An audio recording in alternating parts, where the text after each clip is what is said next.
There is no better way to support the 685 than to buy locally sourced goods. Here at Tasi Market, owned and operated by Samoans for the Pacific.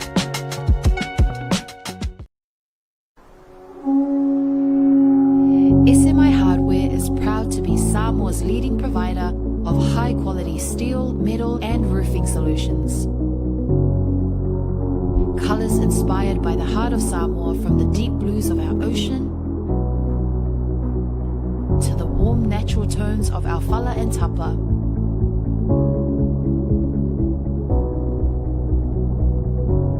To the vibrant greens of our island plants. With over 12 colours to choose from, you can find the perfect look to complement your home, business or community project. Built to handle the sun, salt and storms with strength you can rely on for years. For durability and for style, SMI Hardware is your number one choice.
Talofa lava and welcome to another Moana hotel.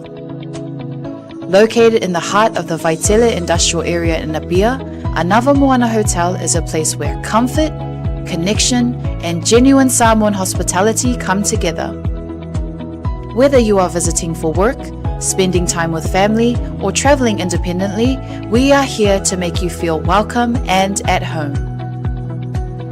Our hotel offers a wide selection of spacious and flexible rooms, thoughtfully designed to welcome both family stays and independent travelers. Our single and double rooms feature modern design showers and bathrooms.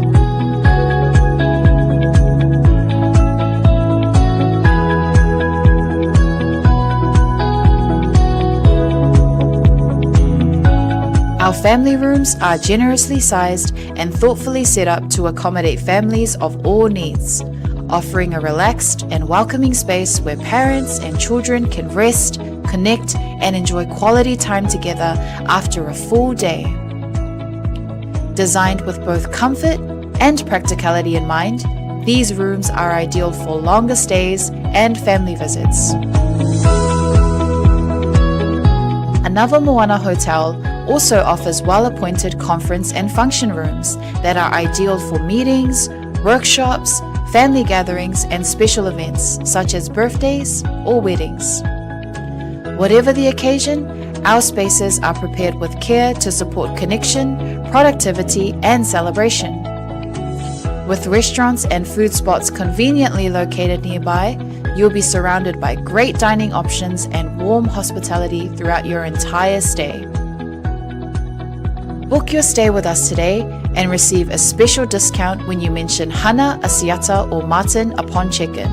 Visit our website www.anavamoana.com.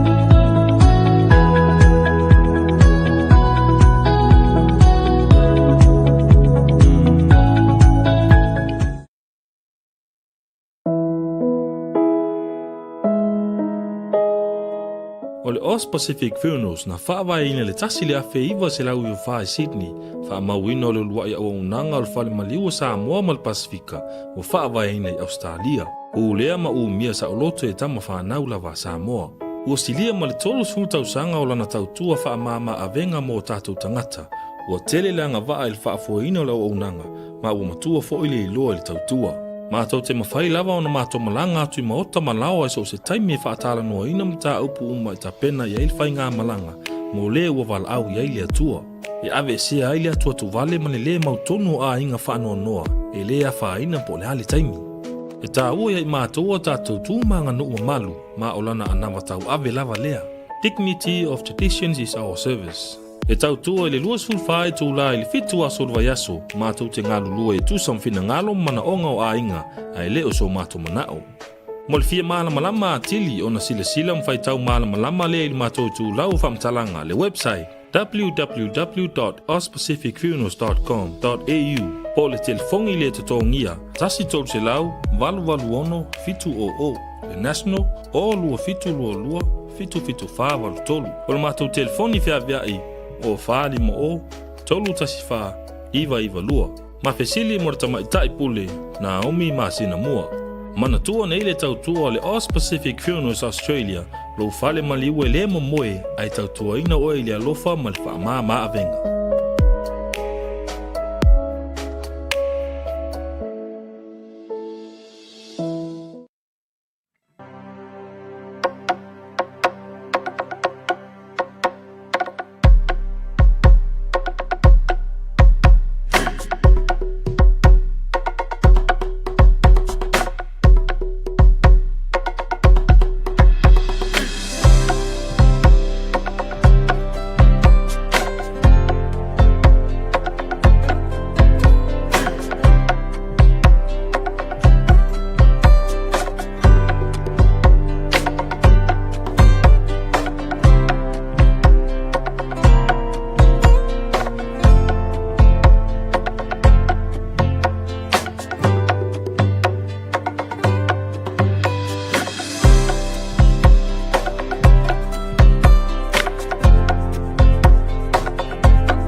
O te whaatalo wha mawholo whatu le reivanga o lea fiafi lau mai moanga Samoa e na ua se fulu mare lua minute u te idei le itu la e lua. E le whaapitoa le nei o le tātou porokalame o le Tautai A'e le tautua ma le au nanga le Blue TV. Ia mai a tātou I manu kau nei le tātou ofisa au tū. Ma lo le soifua maua ma lo le lange mamā ma le soifua manuia. Ia, manatu fo I walevo na e no fo whaatari tali le tātou special nei. Ia, awai le toi namare la ina le tūlanga fo I olo ia le wha moe I le teimire nei. Ia, e whaatalofa mo folo whantu. Ia, e lau whaafunga maua. Manatu, au te toi fo I mai whaisi tātou tala, ai se tātou kolosi Samoa. Se tātou kolosi Samoa I le sui o le tātou tautua, I o le fionga fo I le purisili. O le tātou unanga le Blue Wave TV, o lo o live tu usa o mai ia I fafo mai o le potu whaamasino o lo taua wa mea I le whaamasinonga le neivanga o le awauli e le toi namare la ina o nei e te tau ona lau waile I unga o le case ia asi tātou wantu mo se oto o tonga mo le nei taimi ia o le toi whaawa waila ia le tātou korosi sa o Samoa ma futa mai le fionga le lipule whaatalo whatu I lau fionga le ngā Tasi lau fionga fui mono anae maten ia I le neivanga o le awauli ia se mai se update la se vai ngolo iai ia molino o le tātou whare whaamasino e me se fo le lofi atu ai tūlanga fo I o le tātou case le nei taimi whaamone mole. Ia, patala patu le paia malo me tatou atunu lo whaapena mai mo mai nei tūla le aso. Ia, lo whaapena mo tui nei le whare whaamasino ni molino. E whaatasi koe ma le fionga e a tapualo. Whaatalo whaatu tapuala?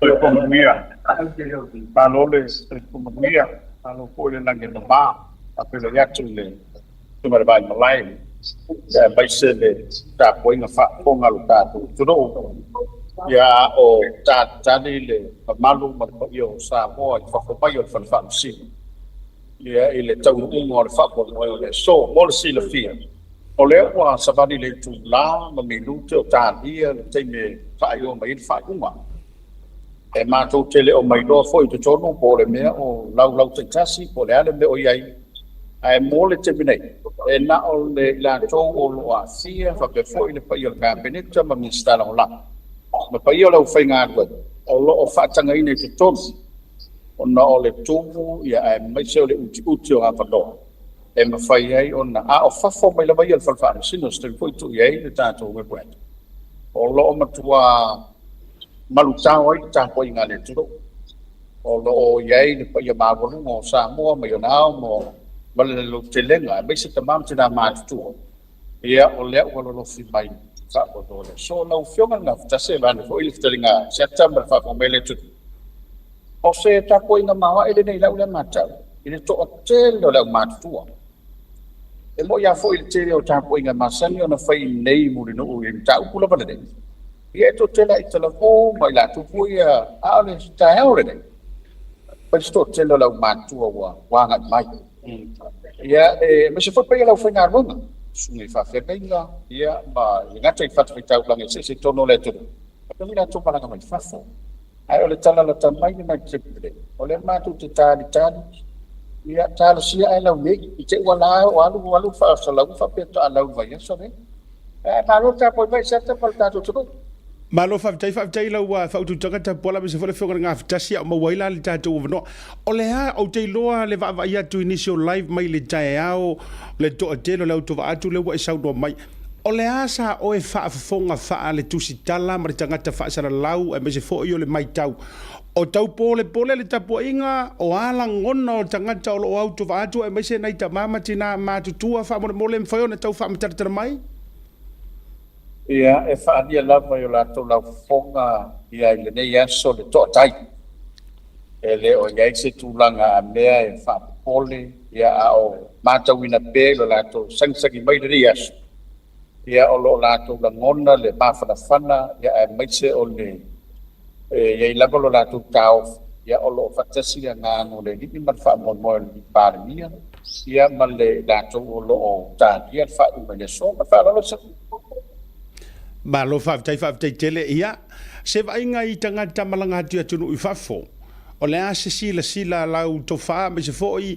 o to tele le mamanu fo le tu no malanga tu on o tap tap ingo le nei lava case o leva dele ona loloma mai o le tu banga le na o le tap po ingo nei le fa si o tele la tu malanga pa fafo ia man tu al tasile chicken sam fa no tu o ila tu malanga pa fafo ia peta yo le so ia ua fa ma de mai malo le malo ia ua festo tele la to na fa ia siri vo to tele la to ia tato lo ine ma lo fa tai o fa siri fai o na tato to ma vai mo sina tai mi wo te lo le la to stand by mai pe ia mo si tai mi fai lo mai ai si tato report le le to a tele no wa ila to le tali tali tu a lo fa to fa ta pola me se fo yo le o le fionga nga fatasi o le a se lua langona i le nei taimi e mauska koi unga ngei pe o le a tatou toe whakari fo i seisi taimi o le a o na ua toe a o se anga lua i to tonu loa le a se langona o nei a ti endai e te tau na mawai se tali le sa o tala no fun faʻasoa ma le fionga nga fatasi ia ua tai fale le matenga po le mea o le ale me walina umi e te wa alu to lo fa pe mai se la git fa me le va so ta lo sia a wa le tala le na fa ni verso te dei o le so la ta una la wel fa ni wa ia mai lo e le to no le ta wa ta o fa malu no to wa ta po inga ale to telo ka peneta ma lo manisi o Mr Ngolango e me foi o tau fa ali mai o to tele ila do e se foi no mero to tele ro la to e ta po ia fa foi ro la to ta i tu lo le fionga le palmi e me se foi o nisio ila to ainga yo esto tele ka peneta o le salo le tau ka peneta le i to no fa famsil tono pot fa no fa pena fa so tene na fio mai lava ya ali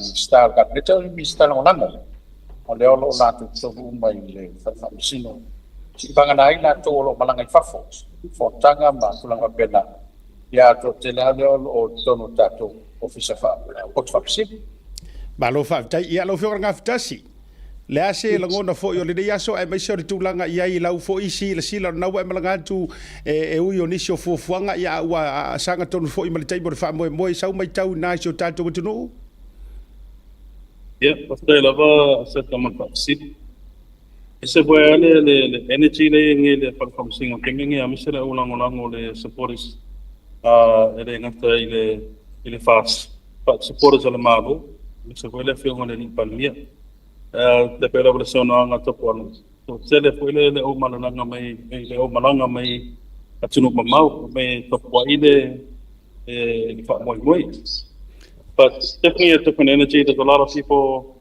here. The car parks are full. Quite boom one main road la ko itavan. Malo fa tai ia o atatu ko kolosia ku sei taimi I fa mo foi a fa pe mau se tatou update lata mai ia on na va fa ilo mai le tatou wa engineer ia tatou to kolosia tu mo se tatou o tonga mai le case o lo fa Italia nei ia mo nei taimi fa to fa mo si de taimi manu ia fo ile lua tali ai ia fai le leini a lua tatalo ia wau te lona lua mai me fale te lua le tatalo le nei tai au ma fai se malu tai au po se lancho le aurita pola ole ma tun sa longa set ma wasa ma fatali va fu en pole tau mai sui pare bia la ma tele I malolo ma le fio nga fu mono ono ma wale tu te tai tai tato kudo e foi dar uma mãe aí ele fa por bol ya bate fai enga tu na New Zealand sistem fa te ele mole e o le tatou fato fa mo le taimi to e kolosi aku sei si taimi o luma fa tai ya thank you Carl ya le na fa tai tele o le ua mai ale tatou wa fa so tainga mo le uru taimi o te loa po le si teu e se furu minuti o le ato e korosi fo I Samoa o lo te lea tatou so upu mai Samoa mele au eke popoli this is the best place for ilele ma le platform e te fio mai tatou te tali talia ai ia le taunu unga o le whamisinonga o lo o tau wa mea le rei taimi ia mo le sila fia o le fito a mata tau te korosi Samoa se taimi foi pe to e se furu foi minute afale tu lai lua ona tatou kolosi foi la ia le Samoa I le fionga ya vui ia ma tu mai o le fa solo lava tatou fa tananga o le se taimi foi o le awa uli nei ia o le a tatou fa longo ai ma fa fongai I le fionga fa ulungo le malai va le la do e toe fio mai se doe fa lo tele le fala sa fola ia wa manga fora fala on ko fa lo kere akiri le ia mo le to tele lavo I la do lo lava tatou taimi peitai o le atou mafai e tuli matangau na ia tatou o tonga ia mai Samoa I le tulanga o lo ia I le tatou case wa te lo le to a tele o tatou umale lungo le proclame le taimi o lo tatou nau umalava ia se I maua mai se tali awala tau te popole na faiatu le polo misi le aso na nafi e tale lua an le tatou tau te iai pe ana faiatu o le aso farai le ia ma le aso lulu le malolo ai ia o vaenga fu ile le se I maua iso kai mi fai isi ki uke ngā luenga ai o ai tūlanga e te tauai o na tatou faʻasoa ma au watu ai le au onanga mo le longo puia li ina o ni vaenga ta ua mo le silafia ia e tu lava nisi vaenga ai o sau ia masu mai le ataua e fatou te ia le tatou proklame ia awa o e Samoa le atu upele ia awa te popole na ona oa fefo se toi faafitaia na iniso tatou company lagologo sua faafitaite le lava I tatou major sponsor le anava moana tatou hotel numero tasi faafitaite le ngate lea o le tatou Moatoga Upholstery ia I tatou furnitures foi matulaga I faatotogai no tatou moto malawa ngata I leo le tatou hotel foi ia ele faagaloina foi ia le tatou tautua foi le SMI latou number 1 tulaga o le fausiai no moto malawa ona I galo le tatou steel framing tatou fausaga fou faanei ona po e fiu mafue le vengo faalogologo mo tou faafuga atu le fioga le lii palemia e lua so talu ai ia fa pe nga lu nga umaro le koe nga umaro la ungo le ungo o si o le whamisinonga fo ilea petition sa le sui pāle mia ai lu lo ma fu e Samoa a lu nga le ngau so ka kusu nga mi mua ia ai uma e ngai lu ele o so ka kusu nga mi pe sa o ila ngon no le fionga pia o la ngona ia na o ia sa no ma e li lo po se fe au nga ka ka uma ia nga ina uma ina laule unga fo ile ai e u yo lea e afaloa le lua pe toi ono minute tatou kolosi atu tatou kolosi Samoa o la stand pa ile fionga ya vui pe no fo yatu o lea e lava tatou tangata reportia mai so upol tatou au onanga le Blue Wave TV so awala ke popole in the next 6 minutes again we will cross over to the courthouse in Samoa with vui masina mo singa fulava o la stand by mai si to au mai lava ni tatou update pe ona fayatu today besides isi tatou whaataltala noanga ma le whaamaninoina o tatou issues it's all about o le tatou update mai o i le tatou whaamasinonga ai o te toi whaatalofa ma ofo lo fatu ma lo le soifua maua ma le lange mama ma lo le soifua manuia ma lo fo i le lava papale o le ua tu ina tu le tatou proklame special editions le nei mo le aso i le ofisa au tu e whaatali tali ai le unga o whaamsinonga ma whaanga solo ai o le whaatulanga mai o le tā o le tolu e tau te whaatala noa ai ma le fionga i le whaurulunga o ma le valele ua uto e talo sanga dua i le pisi o kamaloa ano uto e talo sanga tu lava o whaatu whaofonu tu manu vao o lunga ai o tatu pokalame o le Tautai A'e e maua uma ia Samoa uma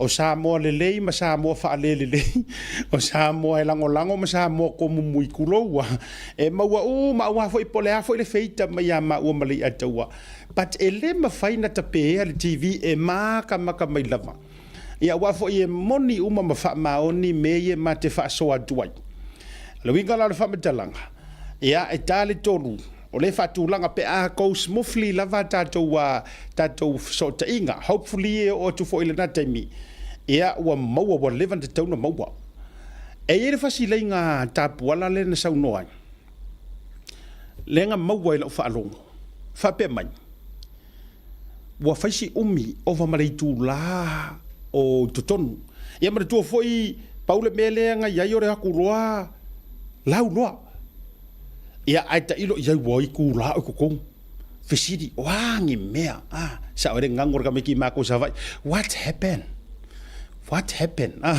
o ane mea noa mani vanga fa pena o lo tupu tonu tato wo quick break let's go on a quick break e foi mai lo and then we cross over again to the courthouse vui masina mua saying of lava is on standby mo se isi tato o tonga tato malolonga.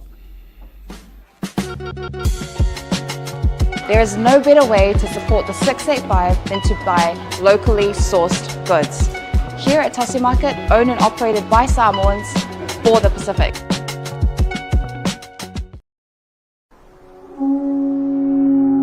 SMI Hardware is proud to be Samoa's leading provider of high-quality steel, metal and roofing solutions.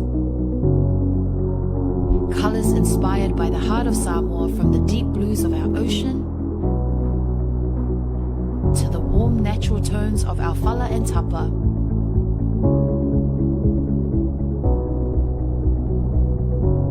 To the vibrant greens of our island plants. With over 12 colours to choose from, you can find the perfect look to complement your home, business or community project.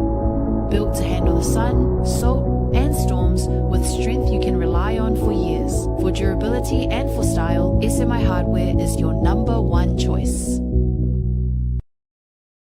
Jo mo tatou so te inga le taimi ma le fionga ia vui masina mo singa fulava o le faululunga fo i o le tatou le fofo Samoa ia mai le mauta fo i o le faamasinonga ia i le taimi pele te mo tatou update and the latest update ia ma lo se fo mo ia lau fionga vui pa e maua mai ia le takolosi atu i Samoa mo le taimi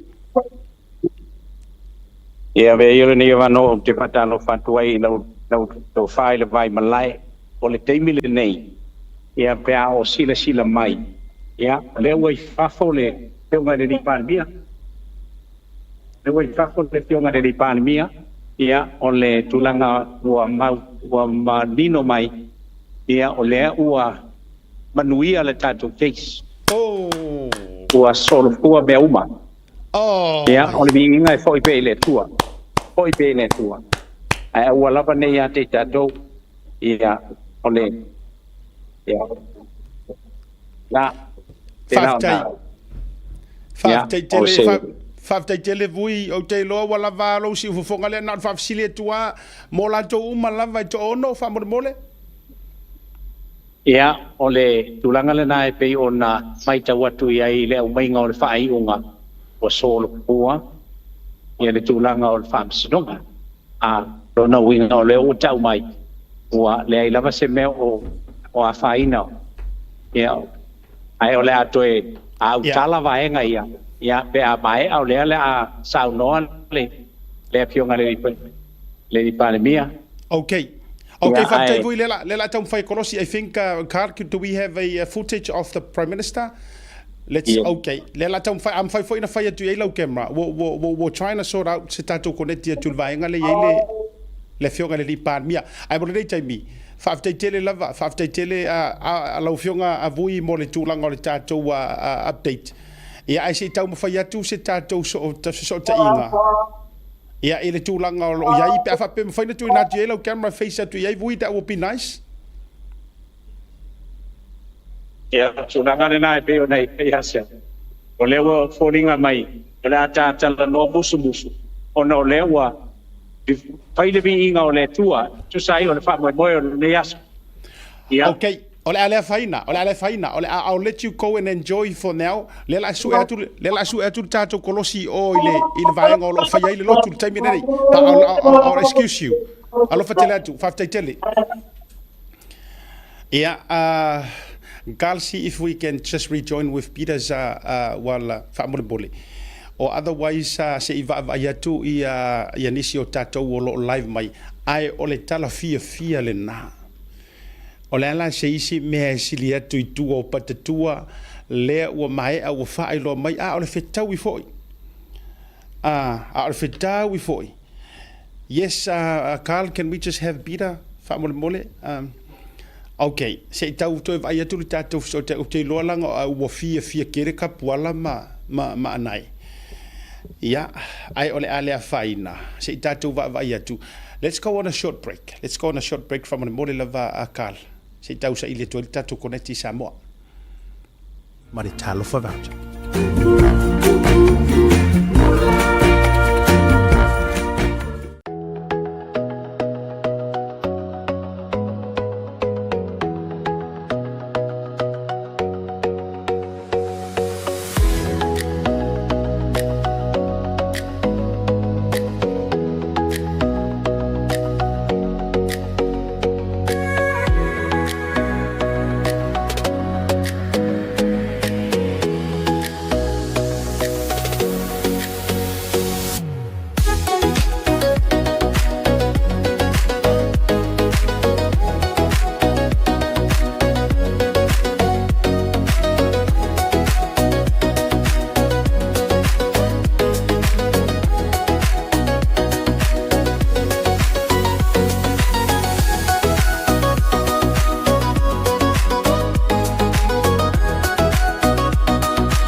Au te lei whaia le tātou tālo.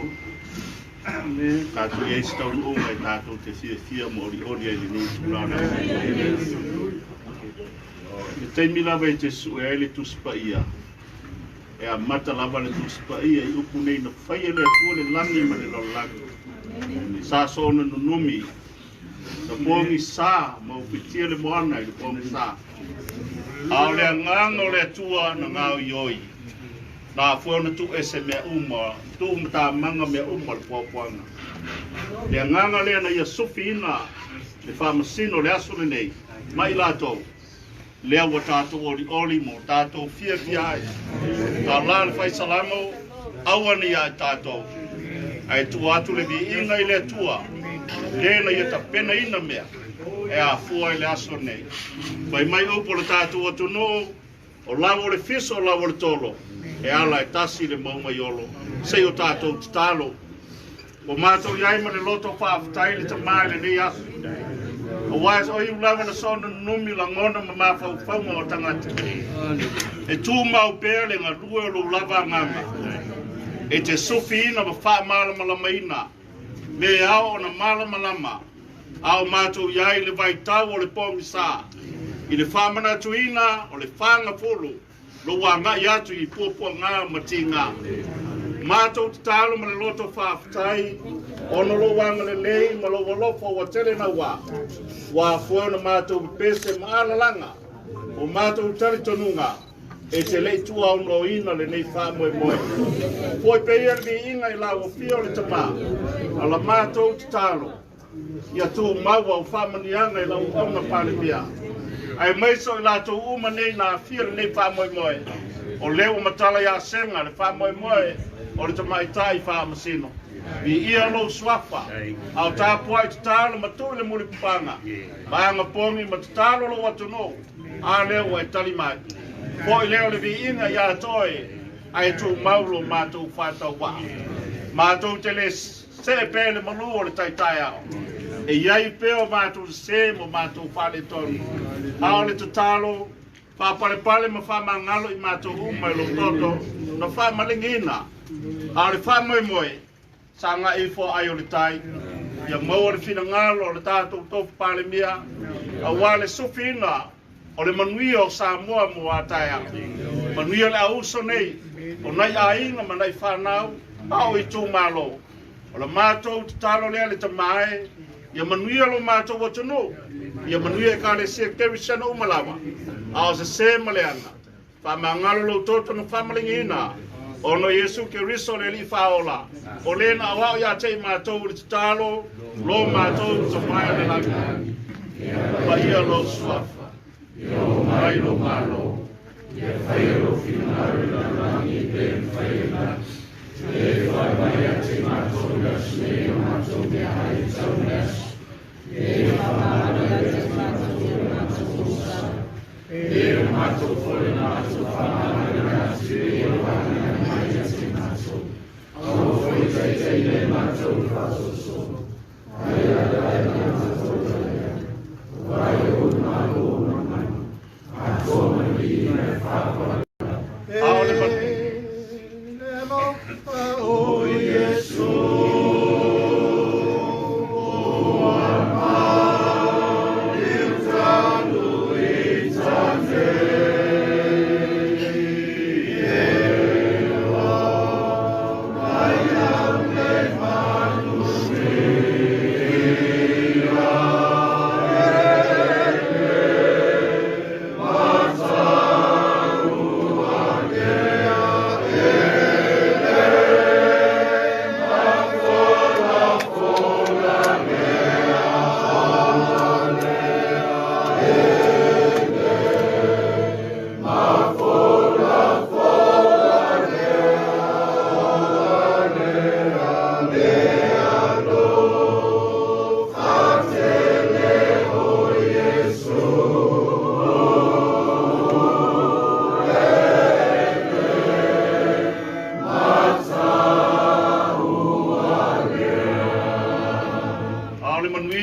ki le mua o la o fio le tuol tama. Le lofa sisi le ese su ke riso le ni faola. Le maafutanga ma le mano lo wanganga, ia tu mamele yo mātolungo ma nei malu o tunu o Samoa, ma le laulangi atoa. Nei se yo le whawavau lava. Amen. Amen.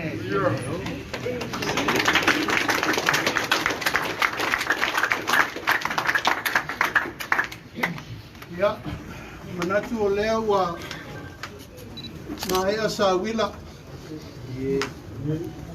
o tātou ave foi le whasangi ia ma tātou tāsanga i le tua e mai lona mana siri ese e tau iai le whaamoemoe o le so manatu lea la uloto e leto e asa ina le vau filifili o tātou maafutanga le iaso ia whaatala lelei, a wāle sua lau sunga te tai o sauninga. Tai nane e whawhenga taulangi uma lava o tātou mafuta rene yaso a inga sā revi. Ia male tu a inga sā. O le po e maruta wele po ia le atu nuu i ona tūlanga whalope. Ia wā a inga fia o Samoa. A inga topu, a inga nofo, a inga pāpā ma inga te whaiwha. Tai nane e whale upolu tō fia o Samoa o umana tofu. Le po ia fio le po ia maua lunga o le tātou whainga malo. Na o whiaunga i le sui pārmia. Whiaunga i minister kabineta. Tai nane le tātou whainga malo. Bia le tua.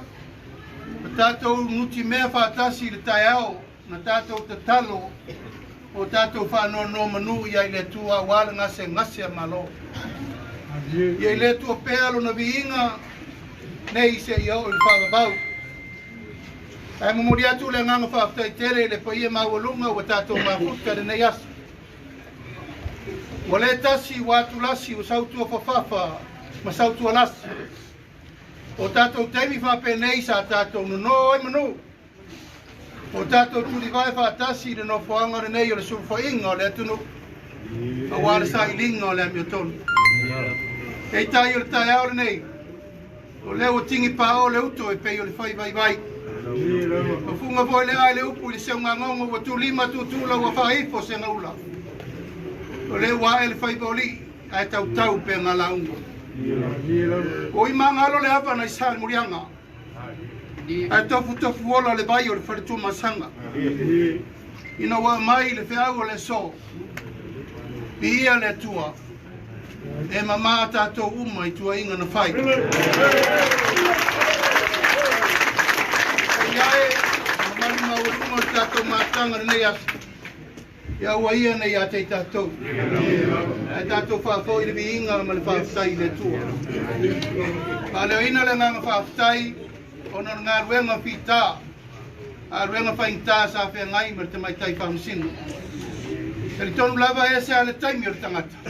E se le taimi o le tua e whai e na mi o tonu. Tasi lava le whawhitinga o le anga na mafua ni ta upu nei. O le sairi na mi o tonu mo Samoa mo le lumanaka. Tau noa forte mai tai whamasino i o saunoanga i le so. I awane e se mai le furia. Awane e se me le whaia. Ono sa ilinga o le ami o tonu. Aisea, nei tua i ala toto along whanau o le tunu. E le ropo ai na lato whaia. Ea whai sa whai mātou mo osta ulanga. Sea masion tō lua. Te pule ai. Li o malise e malau tangata. Ia ave le yuta. I le whai ngofie le sailinga o le ami o tonu. I le whai ngofie fo i le sailinga o le memoni. E te tauna tātou o le tafu e o le memau ai au lompenina. O i nā tātou te mau arisa o le tonga. Pea tātou mau o le memoni. Ma le wha maoni. Nei la aso e mori atu le ngā whawhtei tele. Pa i o mo sa mo un poto pa i la valea wa ainga ma la tu tama. Tama mo la tu ainga le usonga tu mo mapule. Wa ma la tu ainga le tai ma le vaa o fonti. Mori atu fo le ngā whawhtei le tapo i mamau mai. Sa mo i atu no mamau.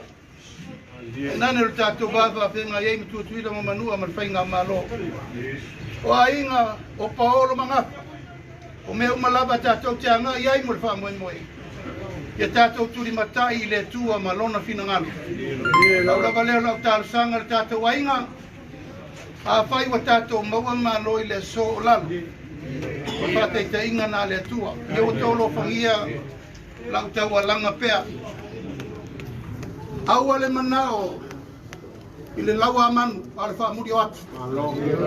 Ia o tau sile sile I le upenga le tau to su I atu nei. Le atu no. Ina ia mapo ainga. Ina ia mapo nu, ma mapo le kālesia. O wāre tātou vāwha whenga iai. Kuri matai la ia, ma me sili ia. O mamau manei me uma. E la tue whasanga rau wha iai e whai mea malo. E wa whaitare. Whaitare la tau tāpua inga, la tau tāpua te talo. Kori whai le nganga whaafitai, tau kāpeneta. Te lupe. Ale matato ainga kapeneta alolo to unsa awa umano fa yatu ya te to sa pena sa oni ora me tupu ya te tayar nei ta pena o to ele tu fa wa ta to malo ya u lea wa mai le tu le tal ya ato no eso wa ma to e mo le tu leo ya wa le ta to ainga ya le umo le singarwen Ia tape nanga fōi nao le singa ruenga. O le atu fōi wha malusi au ia inga polo mangafa. Tā po inga le tunu, ia meise le tātou au lango uma. Tā monei ma le lalolangi atoa, ia tātou wha penana whai. Tātou wōre ta fue. Tātou wōre ta fue. Le ta fue ale nei o le tātou ro le wha manatu I le so. Le manu malo ke riso, le manu malo no o le tunga mau anto tu ia so to. Tātou mai nai whai mataui, tātou wāra rofa fōr whakasinonga mana ngā ruenga. Pā māmare a venga, pā mole. Aua nei tue whai tio desi, te talo. Pā ule mau e batu mor tātou ainga. Tātou lima saole. Pā iungon nei tau sanga, ia mal wha iungon tātou lima tau sanga. I le lofa maleanga le leo le tua. Ia manuia tātou ainga atoa. Kora ngopa tātou ule lea. Tātou te peino e pēa I le lofa maleanga le leo le tua. Se poia mai manuia. Ngako lewa. Palele mangusinga mo whao fo I mangu a whamua. E fo le kaofi o kuisa mau. I le kolo bae le upenga o le kumu ulenga I leo nge maa sami o Samoa. E lele leo kuisa mau le usonga kumu mapule. I kuau ma le alakau o ainga le kai ma le waa o fonki. I mana malama kuisa mau le kakuwa. E mai ai fusi ma whangua kangu se ia pa iangi vai ma makaale o lau lea whakua inga kausi. Ai le fo lau solo le sa kuisa mau e mangaku ange. Mangaku ifo. Le anga o le pale mia. Ia ngai mangingo Samoa. Le fio mai le whakua. Ia o lau le mani. Vasai foe le ataua. O so foi ia whaafitai o no le ua mai a ma tūlanga la whai ia le tali ruma whale o le tapua inga. Whaafitai foi ia tali aoa matui sa mau ia au matangi foi. Ia o lātou whaiva ia walanga I le sili le tai le tapuai. Ai o no le tātou polkala me o loo a tu matamanga I tātou teimi.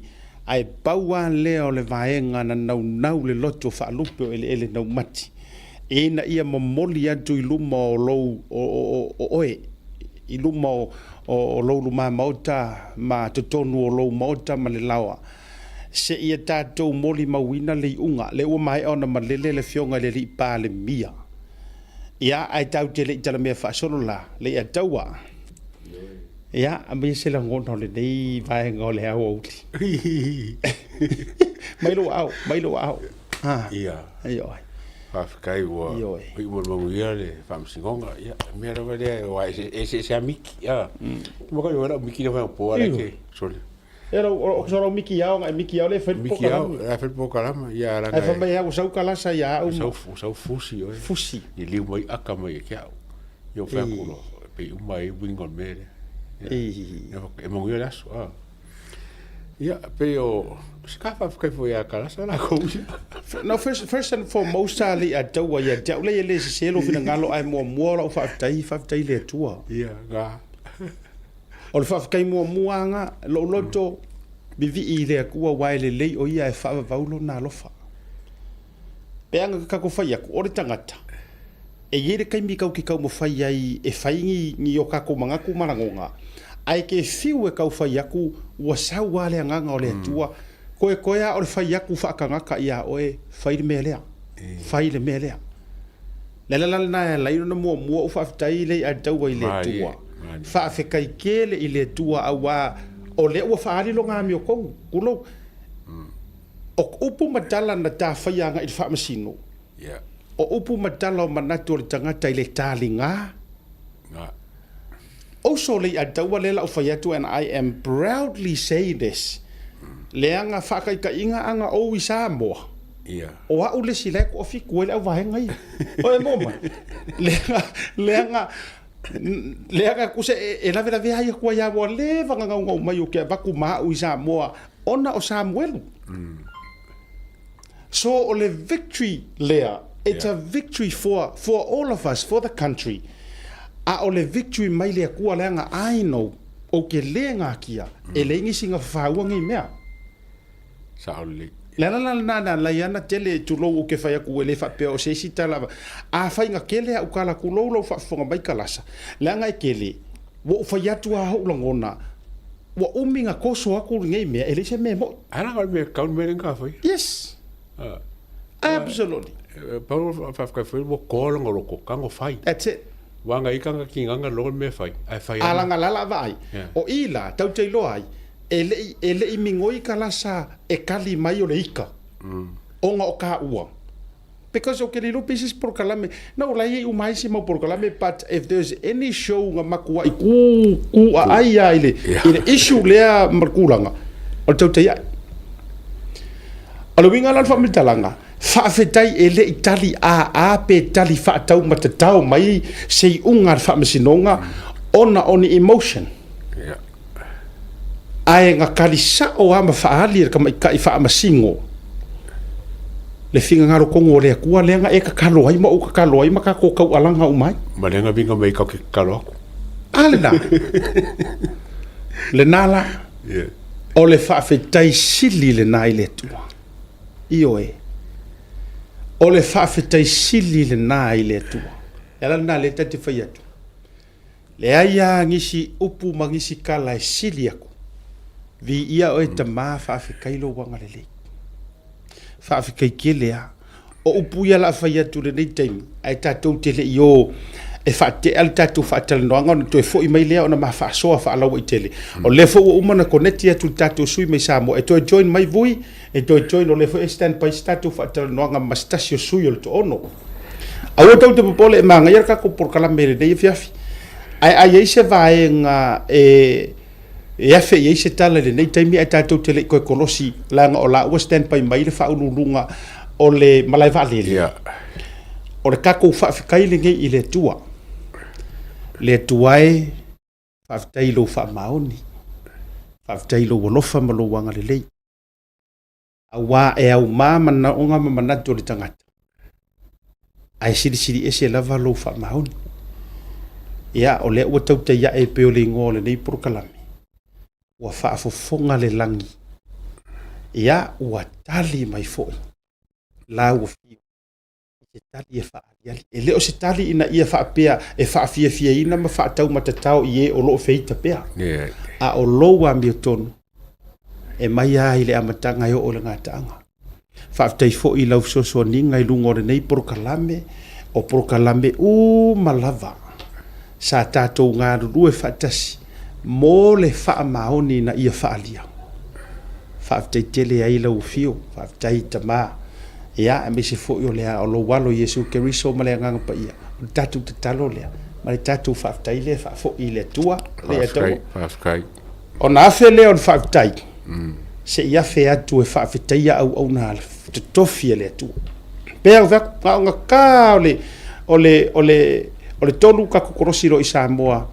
Ia i le tatou e le tatou wa CEO o le malai va'alele ai se ia fea e fa'afetai lona lua fa'afetai le tapuaʻiga feoi o le tala lelei au na totofi sa o toutu livae e tauala atu i alaga o viiga o ana pogi e talosaga fa'afetai tele a faiga kako fai kau mai ua umi le gai kaimi imagine mafaufauga o isa laelu ina ua o ese mai kupito fase furu tausaga o tau fa'atali le o le nuu folofoloina ia e a faina umi foʻi na tatou talitali mai ia e kaukeleʻi o se fase furu kausaga io o le ua tatou o le ua tatou fia kausaga ga le lua kolu kausaga tolu tausaga lena fa'asavali mai tatou le mataupu lenei fa'afetai leaga o i le polokalame lenei na asau ia le tama lea e fa'ali lona leo fa'afetai tele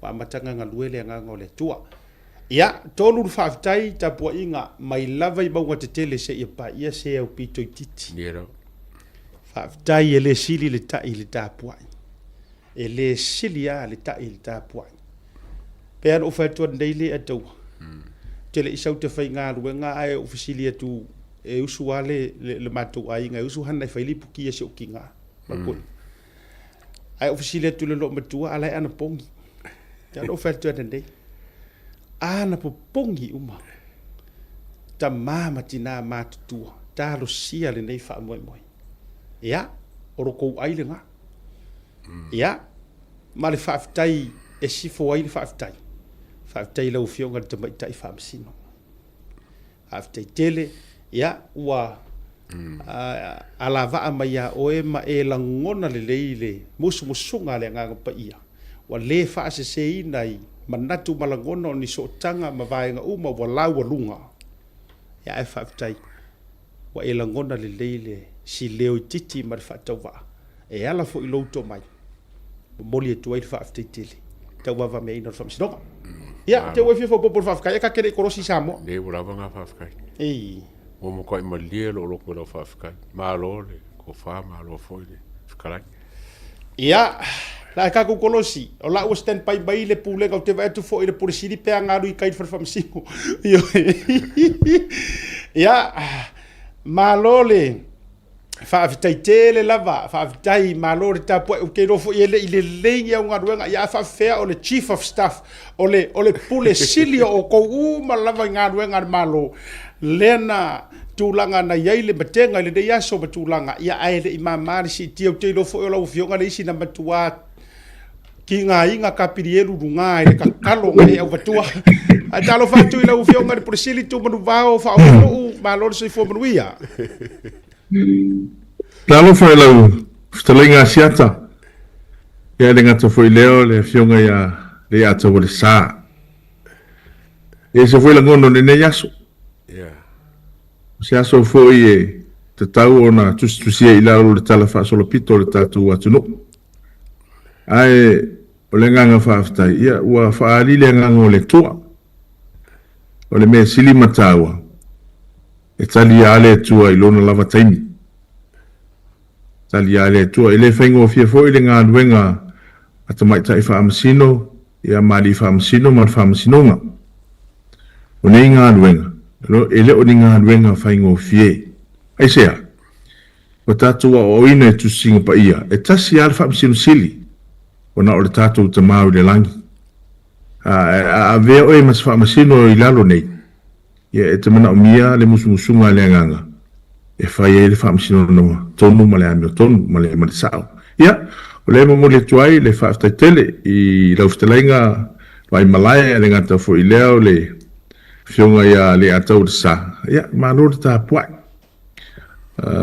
E fo i le viinga i le atua. Ua o ia whaia mea sili mo i tātou u malawa. Ma le nganga whaaloalo. Malo whaaftai. A o tātou iai le amatanga o na o le environment mo le i teimi le ma le atmosphere fo i le ua o ko ke whaia mei sa mo so le awa makuala ngonga ngengi usila o ke lo fo i au se kari e tanga tai le tau ma te o lana vili mai uma nei le atau ma tau fafo a o matua nofo e whaatari tali le si o manga o le nei case matulanga wha pena ia po fea e tua iai ai o le fasili lava ia faaloto I fale o oi o le tangata faaululu o matangaruenga le stasi o matangaruenga le malo e le I le vatu ona sau se tala faavauvau se tala faanoanoa e tulaga I lau wao lau minista o le sui pa le mia e le tau mate foi o le foi o le burden foi le fatangata faingaruenga le malo talk us through that fa mole e ma foi ona e tau faailoa mai lau foi tapu inga ma le tau pito la au o tali ai o tau taitai fa le faingaruenga ai mai se le I le tele se news na maua mai I le fionga minista nga ruenga le sui pa le mia a o le wa tali atu le amotai wa sau se tala le lei fa mole lo fionga After of the ringa siata mo le faafsili fa pe foi le fionga le atau. Ai le I tadi sa o le faafsili watu ina mai. Se tau nu mai fale le po na po la tali lima le vaveau. Sa matou fa taliva ma le fionga le pale mia ma le kapineta atoa. I le toi tali mai fanua o le fionga le sui pale mia. Sa matou fale o lo uma. Tau nu mai o se vainga ese lea. O se le sona sa ua o ina mai le po na po. O le teamwork. Ngā lulu e whaatasi. Sa malanga atu umar ka peneta. E o nisi mo lato fale tua. Sa plena foi ele fale tua le fionga le pale mia ia meo whaasolo. O funga o la au e whaatali ele taunu watu o le sui pale mia mai langa malanga e PNG. Ia, ina ua taunu I whanua le wauna waru whaatali o le Kate. Ma ua marwhitarenga ia tapuala. Ono marwhitarenga ia tapuala. Pe o la ufafautua na I mea taumulai wa lele lewa iai. Ma ua la leana ma whai malanga. Mafai malanga ma le ftalenga ia tapuala whaatali le fionga le sui pa le mia ina utaunu mai. Ia. O matu malanga mauloa I na I le VIP. Ele iloa la le sui pa le mia o lo o whaatali atu le fionga le pa le mia ma le ka peneta. Ilona taunu mai whanua. Ele iaia ma sesi. Sa mawala manoa ma te whiro e ma le pa le mia le asona nafi. Ilona ofisa. Niso mamta upui manga duenga. Ia mawhapea mai ai. Ia o te malanga atu mani ka peneta I whaleolo. E whaatali le taunu mai o le fionga le sui pa le mia. Ele iaila, ele I loa le sui pa le mia le prokalame lea. Ia. O maningi aloi mata o le sui pa le mia. Ina ua mahafu ei mai le keita nga I le VIP. Ia ufa asoa lo iai. Ufa peatu, ia laua fionga malona malanga manuia. Ia morsila fia. Lo fa tani mai le VIP le fionga le pale mia ma le kapineta atoa. Awa le taunu mai fanua o lo whainga malanga. Ia malinga alo I mata. Ma sava vali, ma tau sava vali ma le fitalenga ia tapuala. O le wingo le tala. E ave whaatasi ti ngā. O le teamwork. E loa I. Ele aisesi e mnatu pe whaapito le langona o le pale mia aisesi no. E tutusa umalana ka peneta I lana vaai. Ia na taunu I VIP ia. Whai le lotu e whaafta ia I le tu o taunu I whanua le whainga malanga. Ia mawhai lato whaasoa wha le ka peneta, ma whaula. E mwhaino whaapea tu, it was a different environment last night. Yeah, you know, langona le wingon whamtalanga whapena na alu malanga. Ai whaalonga mai nu ese wo ese mea tupu ia te oe. Yeah, ene mawhaiona whaatonu tonu lo mawhau se itulau. E tele mea di lifa iai lo mawhau. Whapena. Ai ole mea o te iloa. Na ole atua iloa mea sili mo tangata lava ia. Ia, whapupu se whamtalanga. Ia, na umarola ia o whaile nga tau tala whaka peneta. Ia, whailore whasilinga malos. Na taimina whato a fu ena mato sua waifo. Ia, pevela le ulu mani miti I whaleolo. ia uma matou talatali ia uma matou faamamai ia malanga mai le kapeneta ia e tapena le matou fale ia matou taape mai ma sia fanau fingaluega e taunu uma le fale ia se mea o le fai le lima matou taunu uma i le fale ia o le winga o le faamatalaga o le teamwork o le principle na sa o ina mai le vaveao ele mafai as a leader e tutusa le whainga po le tuitina o lau team o le aonga tā ua le nā e mele meo le whaamalu si au awa i eime siri o le ata pena le tua mo le tangata mele ngana whaalalu wow mandaia te lea o ka se mandaia o le meo le loto na tasi ma le fi o ai ai mai se taimi o whaingata pe le upu foi le nanu ale palangi I don't care how much you know I want to know how much you care mali ai mai se la to inga mele la ua saule tala satia a lai lu ese lai ngu ese ele fai ngo fi e fe lo lo ka ku i lu mole malau mai lo kai unga pe ese me kupu alai ka ke yai a le mele o le tupo se be fa pe a lai ti e tunu ese la nga ye upo le tunu u pe folinga wa tapa tautali pe u fa le tonu tu langa ole ai malu la to ai nga fa tali la le and this is something that o tu ai nga winga ia ele fa yo na fa nga lo ina ile ta inga pal mi o lo ye te mina ile ake o le poku vo nga mal malu si anga se fa nga malo e mesi ke ka inga kongo se fa la kongo kai ka ele kai ka ile ki o meu Neanga kai kai leanga na fungaru le kai kai le la fungaru io le lei o lana tango fu ile le aputi puti langona o tia o tangata enga ke lo o kau kai nga ke loa fa ngota ile taimi male taimi o le ar ku ainga o le ar tu ainga pa e fa nga ile tai ia tu ainga ia pero pone tu no o le tai malona taanga o le ia fo malona mati mali e loa e sila fia le ia la le fionga le pale mia o le ar ku ainga pa fa ngoka e fafau inga ia wange i fau sala inga ia sanga kongu ma situation ma me o tu le mai a fio mai la la fio mai le fionga i sui pale mia malona o tietelo lona loto ai le tulanga de case all it needs a shoulder to cry or to lean on ele o mo mia kele si maunga pauar mele ai sau pa vai mai oka o lea o ke palasi ko kongu a o se au va e se le lofa ya mana ye tele le vai nga wa e sau no mai ai walanga o se breaking news fo le fa fonga mai le atu nu le na fa tali ia tu fo ai le tamiti tu lo le palodi le polisi or kamalo or kangalo or kamalo or tangalo kamalo or papa nga system le ngao io ai tu tautoyoti le la system e ole upumoni e tauoti le me lo io or te foi le te mo mi ese system foi le a nga pase me va ver mo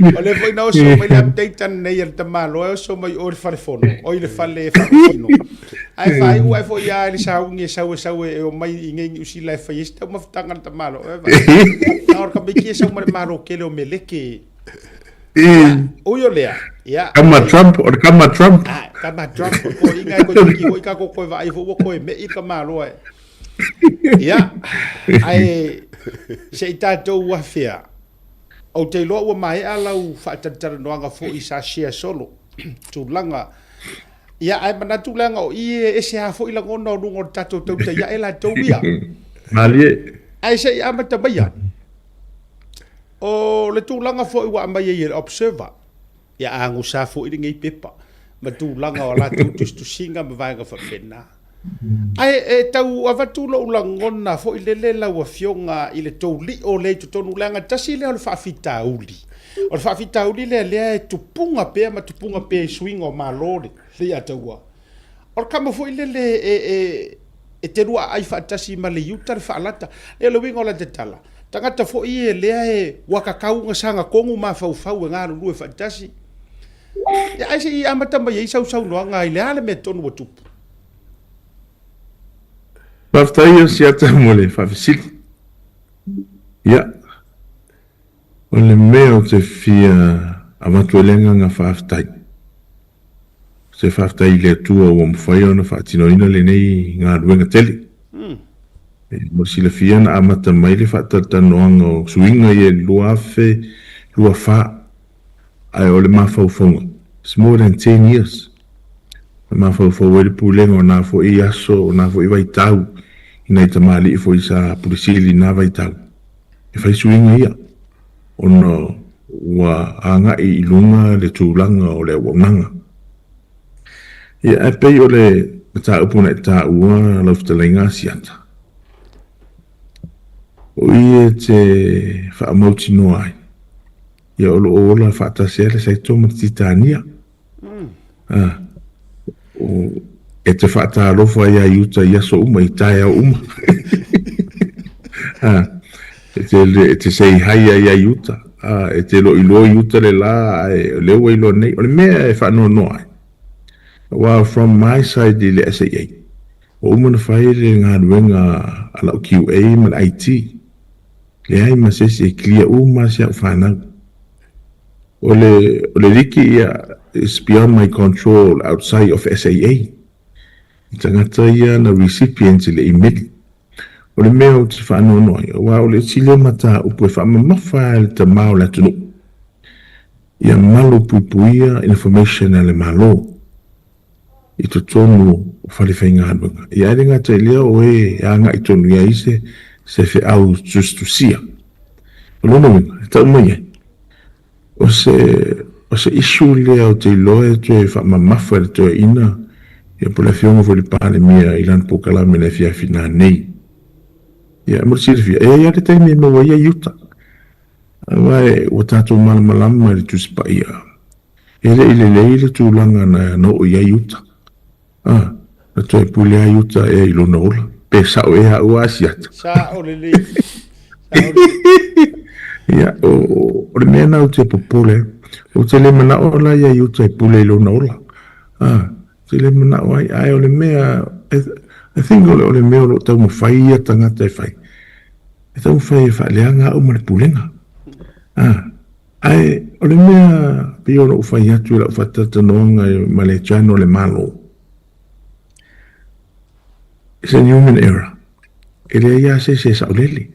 Ai o le mea na tupu. E le ato se aso how many hours. Ai to e whaasa.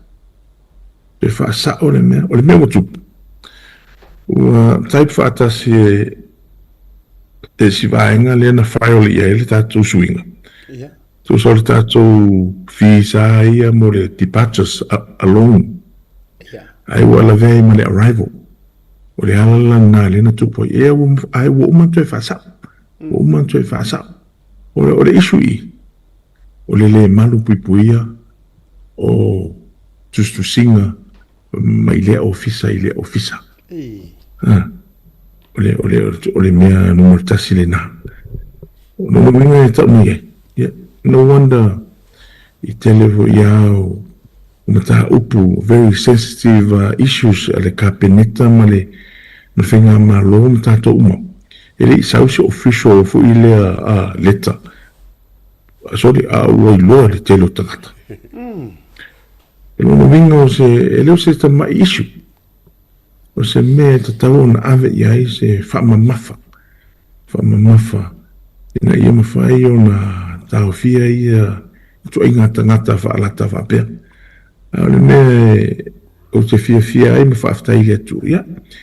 E leo ni emaili whale whapea ua wanga oi e whaafunu se fia se lawa where. Ale malai whalele, le ai. Ele ai se mea whapea na. Ai o te whaaftai no whailau timu. E vai mai loa e ala na tau ai mea tangata ia maa I lo tātou whanua. O no le pula al tātou mangu. Le pula al tātou mangu. Ana le pula al tātou mangu. e le taitai no mai ni mai tono tatou whanua. Rono winga, tatou te loi, o le fi ai manga foi. O le fi ai manga foi. E pe o se tau mawhai le wha amana malama. O le wha noanga, o to tonua o le li o lea. O lea ua mafua no o iai ia emailia ma accessa ia le newspaper lea. O se mata upu e te tau ona ave iai le wha mua fo ia le malo. Hai le ngata i lea ia. O te iloa e te ua mention e le to ina i lana press release, press conference i le fiafine. Ia ua nei to e tupu. Ai pe ia ono ufai atu lau fitalenga siata. Ia. E lo se email i mwifa pia ua nga oi e tu man vao fa funu umali pulengo male vale se 4 miliona de ai. O mea na tau mawhai iai le pulenga ma unei ma ko mit fa foi me fenga malo. Ia fa le ia fleolo. Ia fa le ia fleolo. Ia one i te le developments o ni usila se fa taita inga. Ai tatou mai ia fleolo. E lo ini suinga no. Te tau o na onga tasi. Pea ono ufai atu lisi tatou whatatanonga. O standards ia operator i Aukilani. The same standards ia operator i Whaleo. Se whai asau tala malia li siata ma li ataua. There was one politician na malanga tine usila last week. Alu atu loa alu i tonu o le kāpaka wili ala tō malai vale. Wai mai le tala stoa ina lea. Na o te fulu a minute na iei to sau fafu. Ai to tongi la na valu se fulu tala ni usila. Ia o tātou. Ia no le se fulu tala ai pule o le teimit sau i fafu. Se fulu tala, ia le se value o le tātou tupe, se i tulau. Pea kompea i tupe ia e whaonga e o tau ina i usila ia manisi fo ia tunu. Manenga whaalo anu. Ma lo whaaftai tele lava, whaafonu u ele tasi ai na tupu tatou whaingo ia pe o ngana ho ia a tamamati na lea mala papala vatu le melea. Na iai fo ile na no fo ipu ele anta. Ma tu mai fo ile vaenga fo ile le na malanga bai ile fionga le pale mia ma tu langa fo ile ma tu langa fo pena. Le winga fa metalanga.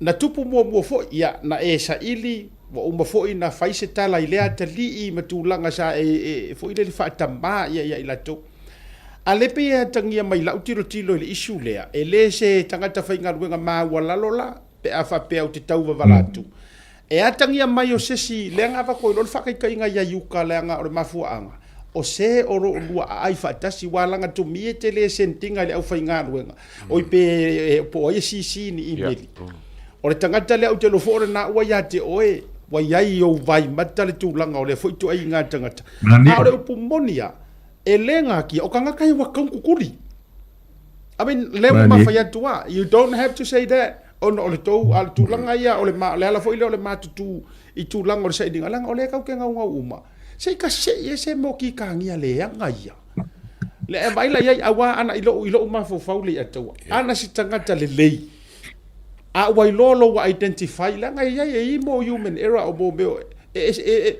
la avi for ngai maka upu le a taua matu manuvao masirunga li le ya matou ni usila le wa fa maonia le tupe na se le la account fear se la wafe le tupe it was meant it's just a one error one digit o le se o le account number I also ako ai le fia se la wafi ko ngol account le si au vaenga. So yes, we do accept errors, mistake. Ale wingo le tala. A fai o le e fa ko inga malua nga rue. E ma fa ko fa pembai fa more la ufio nga fa uru. Se ko si yakia e arme le langa pe o se ka ko me. Ai na identify au so lo ave o. Ale fo ina wa mali watu se sunga ya pali panoa o le aka kere ko va ai po fele ungor kai ko fiku fo ile nu pi fale fo inga ngaliki mai fo ile tele o me fo pena eto sa le leila a pa wa fo e ko mo ba o ise kai mi so kai ko mu se pepa fo le so finga ngalo me fa pengi Whaftai le ataua mo whawhisili. E keisi le ai. E leisa mea. E eisi mea mua so tai mai ave e whamanamanamanga. I ona le publish mai la I ona ua manino. Au le keisi le ai. Mo le whamanino ngā lau ftalenga si ata mari ataua. E lo se tangata whenga luanga mlai wa alili. O le tangata I whafo atu. Le tangata I whafo atu, one of the recipients, o le imeli. E mama piano atu. Wa uma na whaile mātou pito la au mama umai. Si ati uma, le server mea umai. Clean uma, le pūlenga mla whenga anuenga. Piano atu. E whafo atu o le li o le pūlenga mla wa alili le tangata sa whaia le tūlanga lea. A pia ono whaia atu le taimi ua whanu. Ia, la si sila fufonga le tua. Fo ia kilia le motivi te whaise ngānua. Rei se me te popole I fua le ataua ma lau fitalenga siata. Ai mo le case lea lau fionga le atau. E le ivili mai se te au e verify. E le ai. Nau whaile la atau ngānuenga. Ia, ma whaile kātun ngā au no ai ua o te atu ni wale le I whafoa. Ia, o le wingo lau tala. Tau mawhai e whaaleanga o lo u tamadianga. Ua papoli. Na te rua vai mai I'm still here.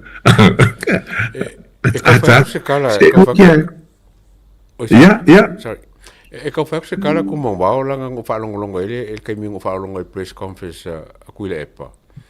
O ngu whaamamanga I mea e whamaire ingi mea lilo kongol malo e kakau ngai lo makaka I mea kai miuma. E kau awe se lalo upule wai mea kau confidential issues ale malo. O mea langa e kai mi whaadiai, but o kai mi confidential se mea, o mea ngai le kau ngau le whafu. Le lai kau le venu ka upule ki sao ngoi ai. Ala whanongongo aku I aku le epa. Pe fōringa malea o ao ka kalmalo. E le ai se mea lilo e kau ngai lo makaka mea Ia, whaftai le atau, ilo wala ngona le iai. Nau ta māpane mia e sau umai ia whamtalanga e tau I fuafuanga mao le malo. Ai o mea o emaili, no, internally. E reise mea la aliki ai fua. Te ilo te lei whanongolongo iai ilo ulangona whapulisili. No, e le tau na liki emaili internal. Ele tau. Awa e lo langona. Molo tatu nunga. O me le malo e sau le taimi le whaile press release, press conference ala toi. These are internal conversation. No, these are internal conversations I emaili office. Yeah, o te reiro, ele ani emaili na tutopu lava I tau. Awa sa marupui, I'm not sure. But I loving all up time. Ele te tau na liki mai emaili wha tutono tangata whainga rua. Menanga wha aloan. Ma lo whaafitai, ia e moni sau noanga, au te whaarua ina lo whingalo tumuru vao. Ia ono toi ina fo ile teimi ona ua le toi pale mai ia ua pe ua kau ai uma mai au o le si fo ile le kau ai mai fo I mama ai lau o e mango. Fia I mango. Ane wingo on whamitalanga. Ia o ana whea ana mātou loa umai e o fo ila ile media o ana whea ana ama ieina email ia mātou pe a whapela o mea. Ato la wingo le tala e ifo le tapeso na tongi mai ai ona o le tau mawhai ona o la fo ua sa ili masei mai fo ile si pūlenga le wa iei nei. Ai e sa o ile sau noanga. Ide ia ni mea whapena a mea ua o public e a mai. Ia mai na zua live uma mai loa mea uma maua le toe le toe whaia ni na ia la avifo le na tala ma leo atu le atu nuu ur whaatautonga mo le uru ai taimi ai sau whai mai ai sau whai mai wa matanga e leo atu fua se atu nuu ia mea i o whea la me manga oi private au whea me manga oi le private ai toi foi mai la faaftai tele lo foi ono saima o le la ua fix le faafitauli le a tu marvao ai o ye sei si tu patatua ile fixing o le mata upu in terms foi le pele ono to e se leni la na ila towia pe na se le uta por pay po le ale tūlanga ia la to taxes o ia se conditions sort of vaenga le in terms of refunds ma me fa pena Whaftai si ata mo whafsili, whaftai tele na mana ia tele fisili lea. Unai tangata wa ia na afia in probably 8 hours le na ia le oversight lea. Ia, e mawhai na toi avele tike refund. Mai le alaile tutongi lo pasese. Ia, se lauta la le me mawhai na koe refund pio le eni usila. Ia, le mawhai na koe refund le eni usila le se lauta la tangata ia. Mon sila via. Okay, le process le foi wa publish la iata la ko bulletin. Ma voi la ona fa sa fu la iata so se mlai va lele ma so se airline ile la rolangi. Le tatu suinga le. O te fia faʻasoa tu asiata ma le ataua. Faafetai foʻi suiga ia, ua mafai ai ona u talanoa saʻo le iata ma mafai le process. O te whaaftai fo I le fionga I sio uso ia fui ia malona ia fui awa a sa mawhaino latu a vea le tusi sa mawhaino latu a vea le tusi le aiata e whamatala atua ia matu swinga ia ai o le whaingo le process soli ua mawelo ua wanoa o te access e lungo le system le aiata e mawhaino ufa ape atu o mea ia me mafai e faila e airlines o atunu. Ai o le failinga o fisia. E o te le whaapea o te pepelo pea. Wo mafai no access. So o au la marpulenga mla valele ma sia uloia. Le fitalenga ya na mla ulu. O mātou ia sa mātou ngā lulue. Ma le aiata le whainga o le tuinga I tono le system. Tu sala le memali. O tai lo fui la code SS o ko inga fees ala iata me va pena. Ai la ticket. Ai ele me ta le VK. Lo wingo ti pata tax nga wa val se fu. A va pe wa le la pe lo ticket ke lo mai lo tatu. Ta fa ko lo ku. Yeah, ai la ticket ele VK. O le VK. There's a passenger facility charge. No wingo. E va se fu. A ele ma mena o se 3. Io o ma ko fi fo ma to levi la na ta o le aerodrome facility charge. Nga ele se la tala. No mo wingo le vi ke o ti pata tax o le se 3. Io le aerodrome facility charge. O kodla na te lo. O si tanga fo la na la pulengo mla vale o no winga la. O le tupela na. E saua I le pulengo mla vale. E saua le pulengo mla vale o le every 20th date o le masina e avele mako invoice airlines leo mai Samoa e ona mai fuila I o le matou tupena na au airlines na ai o le mea fia ia no more issues we all move on ia wala na finance winga e mo le manuia ma le atina ina o faleolo mo le sila fia e lau fitalenga siata ma lau afionga le ata o le sa. Ua urgent a le toe whaia o mota ma sau. Na whātunuina ia o le pandemia last week.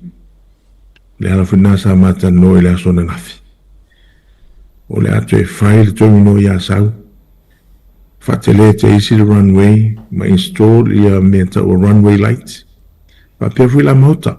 Le ato e whai le terminal I mota, whaka Amerika uma le runway, ia ma install fo I runway lights. Pa pena whi la whangani. O le whamomongo le malo le ia. A iai se maiti ngā ina se itulau I tō sivi. E leo to e au mai se waa lalo, o mo sila fia. E loas furu afe mon tupu le tau. E tjara mai e le whare mai le waa e sau e mai se waa. Se mai I upopu. Ai o le vaa lele po le helikopta. Ia. Sita mai taua. Lono winga tatou ai foi asiata ma le atau le concept leo de time management. Le li o le tano le vai fa le li o. O le kuata mo la le li o e kango kusie le urgent. o le kuata lona lua o le important, kuata lona tolu o not urgent, o le kuata lona fa, not important, o le winga la whamtalang, hau kangola e classify polo keti au tu ina mai le malo, le purenga malai valele, o le polo keti le o mauta ma sau mawhangani, ele engata urgent, ko important, nono winga, o tau na whaita e au ringa winga le, manenga whaloa. Malo whaftai, ia, ele umi o le fisiri buli wa manino wa, o le vaenga le na wai mo le isu le wai telefo isu tatou, na toi tapa o sofi de galo tatou tau mawai ai. Cancel flight ia wa vatua New Zealand. Ona o le tūlanga i le whaatupula i o le tau o le swa upo le pensini. Ona o feki o le vevesi le tupu mai Iran. Ia, e mwhaina isau noa, any latest update e ono anuaru te uto e tau lifi le tūlanga pe o le cancel pe o le a tā maulava whamore mole? Yeah, whaftai siata mo whafsili, yeah. I think from a business perspective le New Zealand, ele umilea tūlanga. Ele umilea tūlanga. O te iloa e sina impact like titi tangata whea malanga ai. Ia pa o te iloa ele umilea tūlanga. O le forecast le iei flight o nei tausanga i le la tausanga. E increase. Ele ngata increase. I increase for the passenger movement. No winga. O le tausanga le nei. Nau whai o tangata na malanga. The passenger movement. E te tea lua se lau le mas furu afe. No winga. E le ava noe koe increase le namba lea. O le le forecast o se mea o le lua se lau fitu se furu, lua se lau walu se furu. I le tolu se lau afe. Tangata e mawhai o te malanga mai. Ma tangata tuwa atu mai Samoa. I le tausanga le nei. O se forecast le lei tele lea. Pe ono o whai atu fwoi. O te fia ai tele ni waalele e o mai Samoa. I welcome any type of aircraft se i Samoa. E le ngata molisila fia e laustalenga si ata whapea le atau. O whatupula i o vune nampa o private jet. E le ngata e leni Samoa. Ai paka i Samoa. O se fianga siri lea. Se fianga siri lea. Sa ma fono male pula male ma lele a tutuila. Sa malanga mai fia miti a umal pulanga. Ia. E mi whaino wha atua si ata matua maufa fu ia sita mali. I le tūlanga le weela tina e o Samoa. E le ngatoranga infrastructure. Aonga services uma. Ia mo ia o lai tutuilo o tupe meleki. Ia ai mai ai fai malia ia suinga tamete fai popo. Ia ai mai iei winga ma lo winga le famtalanga. Ia isu winga le lei. Lo winga le famtalanga le maa filo inga. Awa ele ma fai ona screeninga ia tangata ia mai tutuila. Ai te wa uman ma filo inga na ave ila ulu ile si o uso a pule le mai tutuila. Ta tauna ia ina uskana si tutuila. E screen e tangata ia o mai upolu. O no le mele tupu. O le o tangata ia o mai tutuila. Le tau fia i upolu e maua i scanners. No winga. A wha maa le tatou a venga ma malupuipuia le tatou pora. E te tauna ia ini x-ray po ni scanner si tutuila. E screen o mai tangata. E le i whai malanga mai i upolu nei. E mo le whaafasiria siata. E le umi. E le umi le atulanga pe ona a mai e le tala le New Zealand. Yo te lofo le New Zealand. Se tasi o company va le walevo na tautua. I le vale o New Zealand ma Samoa. Ua matua fo i wha tō whala inga a le New Zealand. Ia e mamuri e whaftai e Tatou Airlines e New Zealand, Fiji Airways, Virgin Australia, Qantas, Talofa Airways, Samoa Airways. Whaftai tele mo le lango i suinga na malai waalele. Sa uloa sa ia e se mātou, so se mea fo te tamu whai introduce. E ia na ilu i tau. But at the end of the day, o maali lia uma. E ta tau matala whea ngai suinga ia. A wale whale leo whale olo. E le ngata ina ia malu pui a whai ngā malanga. Ai a tau lele ia whale olo. Mole anga i luma, mole anga whanoano. Malo whaptai, eisa whapsi. O māmalama lelei. Whaptai tele lo tele fule rei taimi wa tauna tu atu o e te alue enjoy the celebration sia na le case o le vana lo lomba mai te lo fo I ai on I o langa ka ngo fa umai o lau karinga lau fa karinga va ana po ai fa te malama I lungalu ia le mati na o le mata upu ma e tani tonu foi wa umai I le mata upu wa no fo fale sa tia ma wa dali upu mai nga uma tato fo lau ilangi ma na ia lau sa unanga fai wa nei so o se me fo introduce ko kai mi mua le ke le yore ma ka wa ai ma nei tua wa toi o tu mai toi tai mai ala tu ma kisi lo ala fa ma fa feteia o he ma fa be mai ta lo fai e sili atu ma pau e sa o ala ia e fa pena a wo nei o tatu au ngata ia e introduce ma fa ai loa ma ta u tangata so se me foula mali ia wala na le a mata mai de swing al fainga malo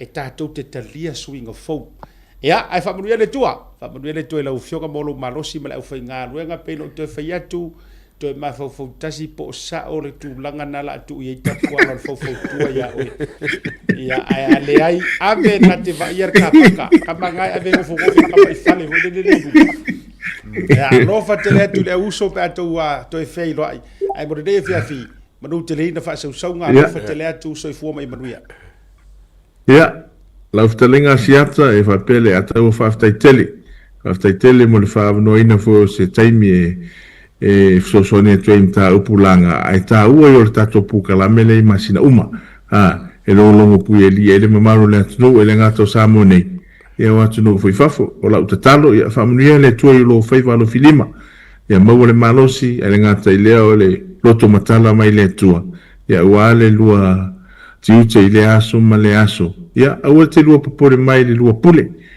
o le ana ma ta fa na po mo le pule sa ma ta fa sa ma te ta fa kala elo manuia e de refio que fui mono alo fatu manuia po kala me fa bor le ata tu ia le fio que pule fa wa wia ni nei fa masino fo nei na tu wa ilo ina bor alo fatela tu so fu mo nei te sei fu ia fa tele le fionga ia fa ofonu tu manuvao e vile fatu o io le pule sili o le tatou malai lele u mai to tonu Samoa faleolo maota a fangali a sau ia ma ti avea ele toyola ia o ina o ia o lo feangai ia ma le fatu tainga fa tai o malamba yu ngaru le ia taua mangai io kwa mangai ala wa fa mama ia a fa ka ke mamla ele kam ko ngi fa kio a fa pere ka ke mamla ko kere a fa iska ka fa kio no ngol kwa ia ta dotu malolo pupu skama malolo ngale nei fa tai tele lava pena o fa tu manino al forsanga le fionga presidi o ele ke fia ke ai mango o malai valele tau ai pea au ma paule me te wa tu ai to tongi tu ia ai wa to de pole e fai lava e tu manuvao nga luenga fai pea le to mumui ai e koutu ruma le alu nga luenga ia e leifo ise mea e alai ona taufia le to fa fonga tu right now mauka fangali asau mu ia o ko ra ko la ngonga fo le u va lele io e wala so pe se fa mangu yanga ai se me se va ya se como que kilo se ka fe kulison pa ungar me ka ke karo sanga ile CEO fa tanga le tamo mo e ta meti fo ie au korosi kai mi len na lu va lele sa fa kanga ngai ka meti ka fe kuli fo ide o pi ie o le ya ai ta tor marolonga foi mai la ka ko korosi o le update mai Samoa la o stand by bela fionga ya vui masina mua se tatu to e afea wa ke longa te puala fui mono o matuata fa fa ali mele o yai o fiu to omi atu o yai se si to tani mai ai la tatu a short break and then we cross over Samoa ya la fionga ya vui. Talofa lava and welcome to another Moana hotel. Located in the heart of the Vaitele industrial area in Apia, Anava Moana Hotel is a place where comfort, connection, and genuine Samoan hospitality come together.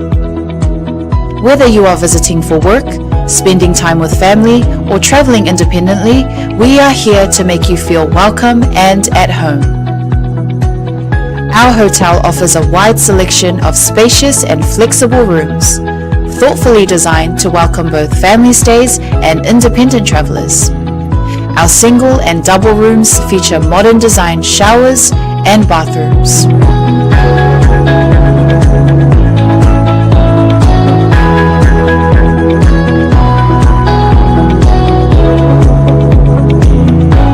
Our family rooms are generously sized and thoughtfully set up to accommodate families of all needs, offering a relaxed and welcoming space where parents and children can rest, connect, and enjoy quality time together after a full day.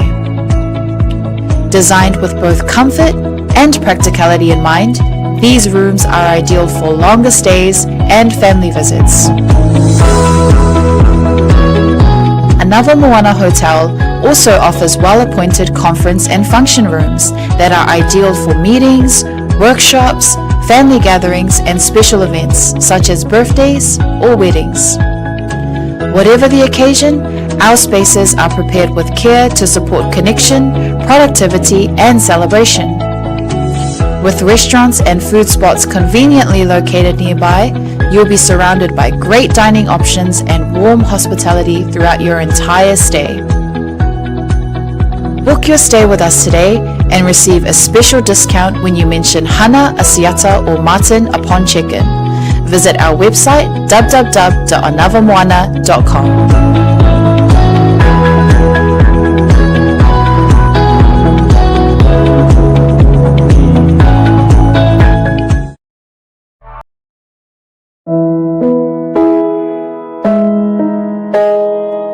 O le Os Pacific Funerals na whaawai le tasi le afe iwa se lau i whae Sydney, whaamauina o le luai au unanga o le whale maliwa Samoa ma le Pasifika, o whaawai i Australia. O lea ma mia sa oloto e tama whanau lava Samoa.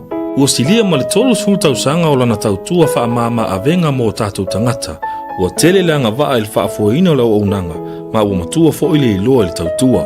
Mātou te mawhai lava o na mātou malanga atu I maota malawa so se taimi e whaatala noa ina mta upu uma I ta pena I ailwhai ngā malanga, mo le ua wala au I aile atua. E ave sea aile atua tu vale mane le mautonu a inga whaanoa noa, e le a whaina po le hali taimi. E tā ua I mātou o tātou tūmanga no ua malu, ma o lana anawa tau ave lava lea. Dignity of traditions is our service. E tautua le luas fulfai tula le fitu aso lwa yaso, mātou te ngā lulua tu samfina ngalo mana onga o ainga, ai leo so mātou manao. Mo le fia malama lama atili o na sila mwhaitau malama lama le ili mātou tūlau whamtalanga le website www.ospacificfunerals.com.au po le telefongi le tutongia, tasi tolu se lau, valu ono, fitu o, le national, o lua fitu lua, fitu whawalu tolu. O le mātou telefoni fia viai, o whaari mo o, tolu tasi wha, iwa lua. Ma fesili mo rata maitai pule, na omi ma sina mua. Mana tua na ile tautua le Os Pacific Funerals Australia, lo fale maliwe le mo moe, ai tautua ina o ile alofa malfa ma avenga.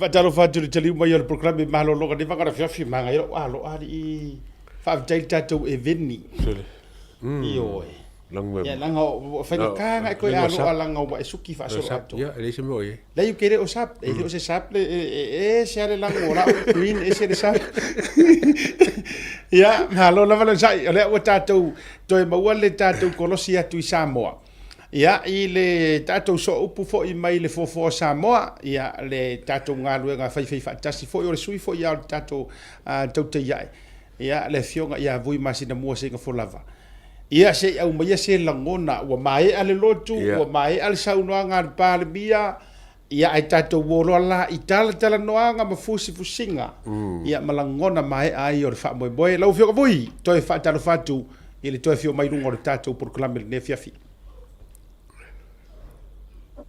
ia faatalofa atu asiata i le nivaega o le afiafi e o le ua talanoa atu mai le i matagi a le lua le ua matou ia o loo faia se feiloaʻiga ale kapeneta te milenei ia a o lea ua ousa vali mai ia i nei faalaveleveina ia le tatou te sotaʻiga ia i nei te iua a mokiaga ai seisi i luga ai le iloa le lamaukagaka i luga ai i le a foʻi i le mota anyway tatalofa atu i lau ia te o le uso vae ane ou paia mau mamalu asiata lau tō whae le mai malae whapehono whawheloi atu i le sunga ia le ia taua ia le sunga ho ia Godfather ia e peo na lau i lo ai a talo whantu pa ia maulunga le tātu tunu o whela mau tō maua mai ai ia lau talano atu i lunga o le tātu Tautai A'e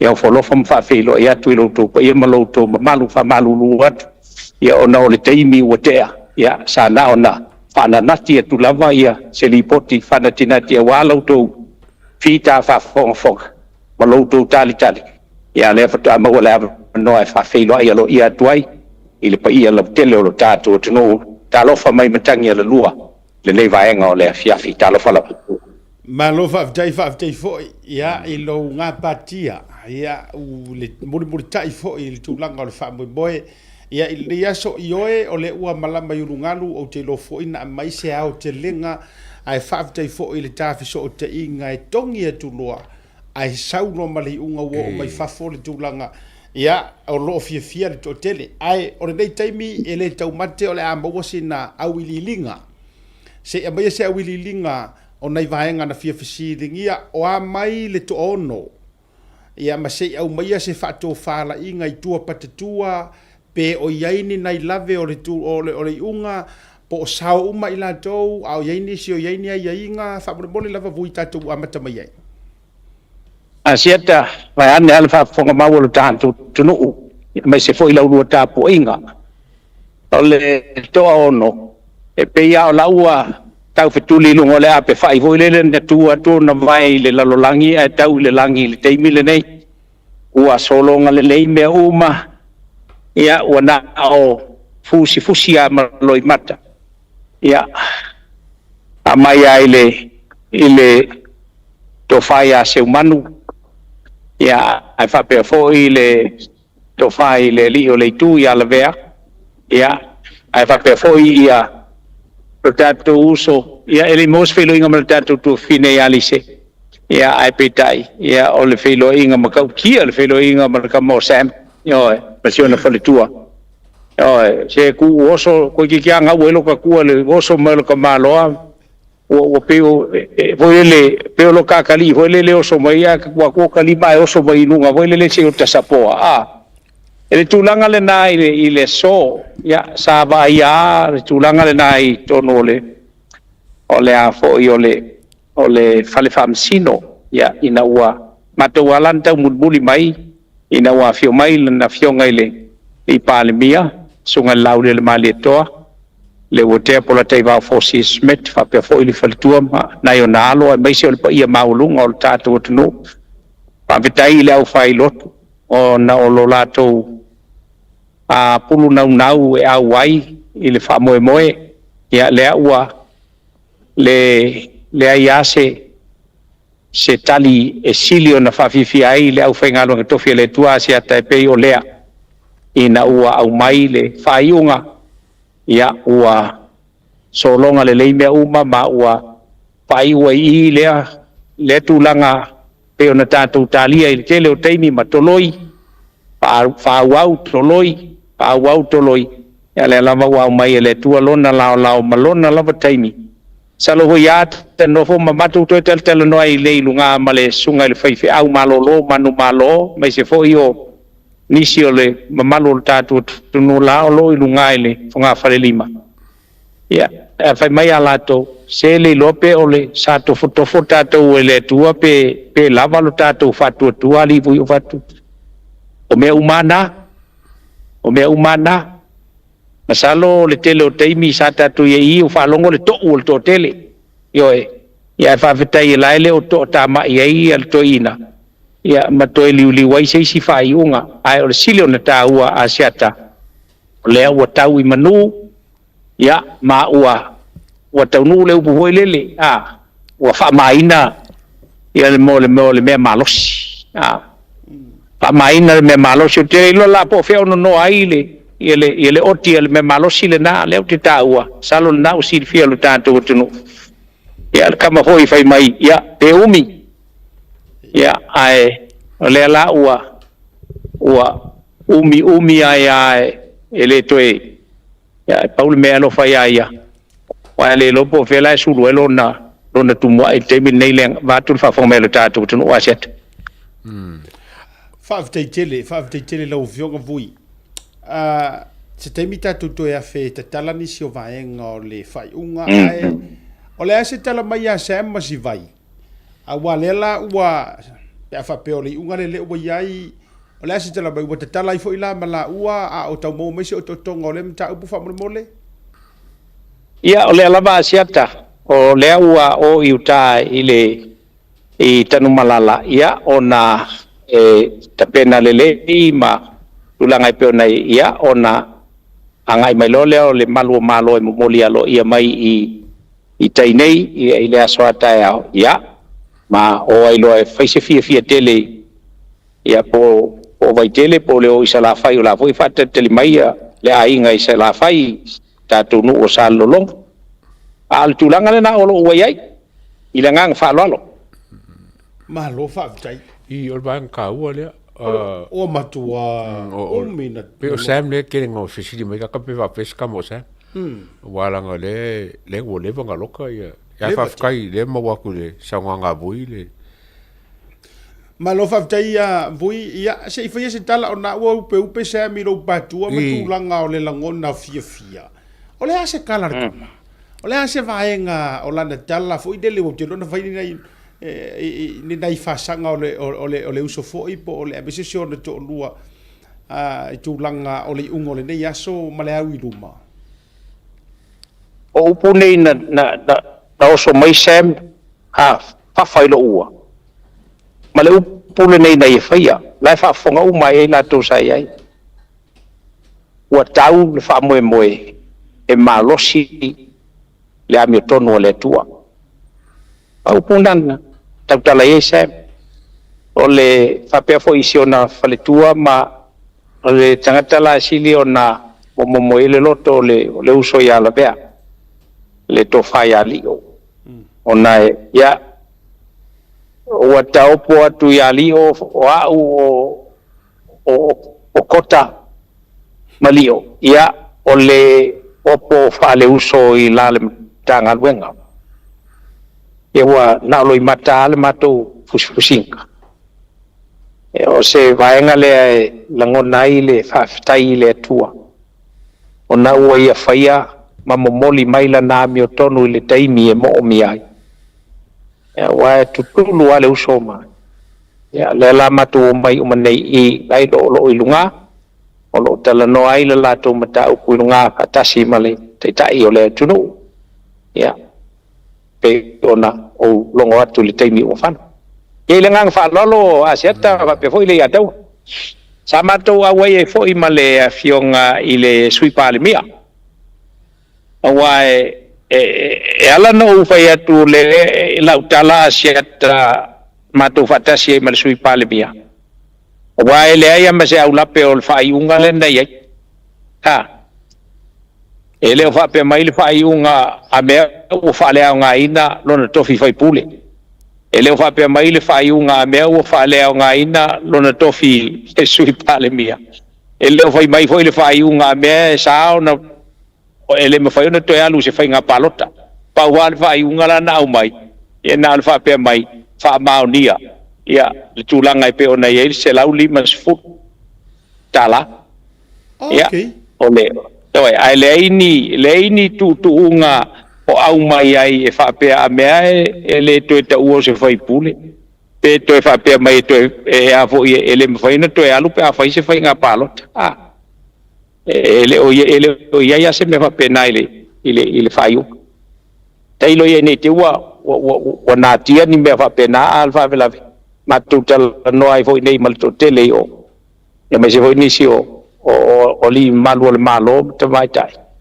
ya ela fa ma ni al na me ele se tu nga vo le a be ele la na lo tawa sa ma to o ye nei mal fionga ile sui palmia ya ma min style carpet pe ona ia ile fai unga le lawina o fai unga ile so mo le foi le nganga nei tatou fia ma la loa se fa matalanga mo le nganga fa tai le fionga le mai tai fa masino e pe a na tatou o to sil fia ma tatou lo ele fai ngo fie ia le tolo pea o se fai unga o le mata upule nei ona pe la vola na saunanga ia ma mai polo na panonga i lo tatou tunu ina io tatou manatua ia ile ia tatou talo sanga ona ele fai ngo fie ia lana fai unga o tau mo fai e fa mawina ma ia le ala wa mai le fai unga atoa ele o tatou fie o mai ia ai bi ia ile lo fa malanga le o le tua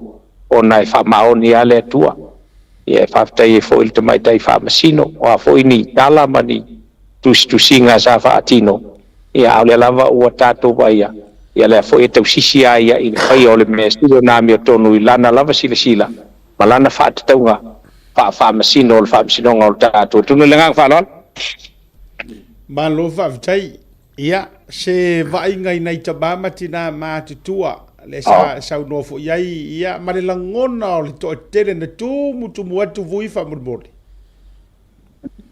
asiata le upumoni lava se ala tala le file matu potonga le sai o le mai te watu i ta mama tina matutua o le atunu o mai sala file to tele o mai tua o mai oi i fia fo i le va fono ti ia le to tele matuai le atu fale alili ale ipata ia mai se o le atu ana ma le tua masanga au tamam tina matutua ua au sina o toe ulutei o le tunu upe afu atu iai asiata e momomo le loto le vava ia le fa masino o fena se ia ina to na se ia lungo le sima se ia lungo le sima ona le tapu inga e tentonu foi ta no fo ale to ina male lo matua matatalo le o ai foi lava ia ile vai nga sava peona au le teimi lana au mai ele ia le a foi le tala ajeta e peia o tangata tala voule tutua e lunga patima e peia le winga le tala talo fai wo toe fa fo ilo la tu malosi ia peia le aeto awa sa no fo ai lalo na foi le la vatu tu ale teimina mai ele tala ua manuia me uma o se na lunga uma ia ole tala tu le mo le foi le fanga al fa malo le fa tai i tua matu ia ono la tu fiva lo fili mai ala la tu tatalo ala la tu tapo inga ia lo la tu fato fala inga e pelau na ia ile so ia ile ngang falon ma lo fa tai ia le te o sisi vai ngai te ai le to tu le no le fionga ia vui wa te lo na tatu o tonga ia ai fa tai ia ua tau le hotu mamau le winga na le tua o me ka o la valeng sa ngo e vui o ka kofi lo fo lo o la ngonga ka makua ia me se la ngonga sam la ngonga ila ko sa fa masingo inga mo le ngon ngiaso o le nganga le sa fia mo le lava le mo me vui ka ko fa sa longa le mar ka ko manga le sa fia mo wa ku sa mo fa ka ke le vui mo le foi li poki wa mai Wa le ka kiri karongola por mera ku punge wa do fa ku la sau sa mi ku ka au sau sa mi ku maru lo ilonga fale me umalava ia ke le al mer ngame wa ka kalwange po ko ngia so ke le ngo fo sa mi ko fo pui io e malo ni le atawa ma tiata tatu titilo nei le mata upu le nei o se mata upu wa leva na toso fa potolo loi ele mata upu le nei ai ave ai le tangata ele sala le la uta tolo ave le tangata ele sala tu uita ingi tanu malala o pe e folinga o se tangata o fa maunia sananga sala ya e pela na sa no ya le ya tawa ya palau tala le la fa inde le matonu no fonga i lunga e fa mai ai si tauna to e pai se ama se au ya pa tasi ala tala e le teimi ne to e fa ina me tasi ala me le la tatu titilo ai ole compensation compensation reward ya wai le woman ino le sala tangata nei ya aua ele ngata ole ave fa pe itu tasta mo se o pe ole pangota tu uta tia ile to lua ma le fa nau oi o langona ile au ma le po pa langona umana o upu sala lafo ia la to fia lafo upu ya isi tamo se o meia e tu fatas ya o tatou lo natali ya ele kiki la me ole nga ia lo ia ati no ile mata upule nei ia ida nga fa lo asiata maliata ne fa fonga samo malo fa tai ia o te lo foi o tua o pata tua o nei me uma ia o le te va ia tu o tatou faʻasoa le o te tilo atu nei nisi o tustusinga mai ia te leilo ia o le tate va ia tu fo o le fo e tau la mo mai le observa le ise tustusinga fa pea o lo sao mai le pa le mia o li o ma fe pule ia ese vanga na ise ma se o le do lua ma lise o le ia ina inisi o le pe falling guilty ia tatou walu ai le tulaga ua iai mo lelei taimi ka ko ia me kusia ava le taugau o lou tua ali ile afo i le opoponga o sae mali le punga ma sae miluga fusi lo ua ma se observa se so ia kou ke faikala pelo au koe fekau isi seo kou ke po sao ama le kakau ele wa lava ia tusi le mea sao tusi le mela fai mai el famsino tusi le fai unga wa mai el famsino ya mera ka ole alu tusi le famtalanga ai tele mana tusi le mela me tonu te mana tusi le fa tu so sakaki ali ya o te lo fo o se vai nga tau mo le dei taimi o ye le nganga o fa taima le celebrations ia tautuanga fo ile sao nga le mu ai mese lava ia sema masiona fatua tati ia mese ia sema langa e mara tua bai foi ele uma ira ka ko maka upu mara tua ele uma ira tato mata upu e ile me kele ha ku ko me le ana tua foi o le aita o tole hit and run ia na fa pe na tu ai ina de me ane la o tato wa se tia i le tatou i le malu o le tae ao ma le mana ia pe o le te talo le faife au ana nei. Ia ai uma e wala pera pea wa sa tia nisi tūlanga walanga o le la amata na fefefe o lo o iloa sa o tangata ia le se. La amata na matua mata bataita ti apolo ma le fidi. Ia ona o le tūlanga o le la amata pupu o na taimi la amata na maua.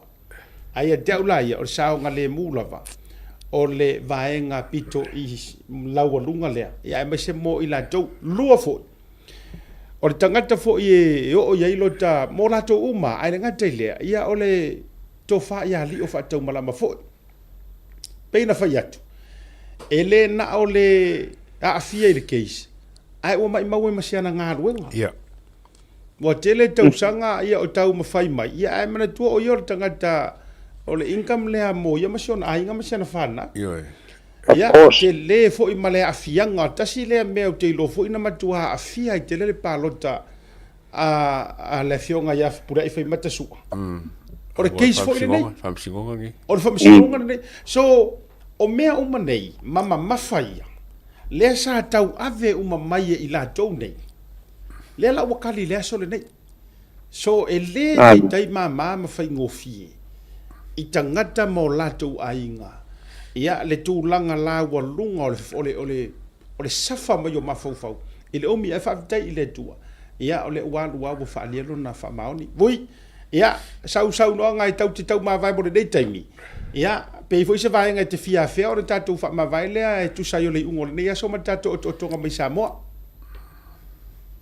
Malo whaafitai a siata masalo e le ia seisi au te lenga o le nei aso ma le tātou so te ingai nei voi vai ngole fiafi na o tatu fa taia i le alofa faʻasoa o le tua i le alofa tau muli o le tua i le alofa muti vale o le tua e peia ina ua i le nei faamoemoe ioe me tonu ale tau o le safefua le maaveave le fua ma le vea fuafuaga e lei faimisa ia le mea lalana e le aga aua o lea saavatu le saavatu le fesoasoani tau mafai ina ia fesoasoani tau faamamale ia le tapenaga a le matagaluega ia ae lē tali ae te iua toe uma ia papatua ia ae faavelavi e loto le atua i le faamaoni o le faamaoni la le ua tatou vai ai le so tatou te faafetai ai i lona alofa lona agalelei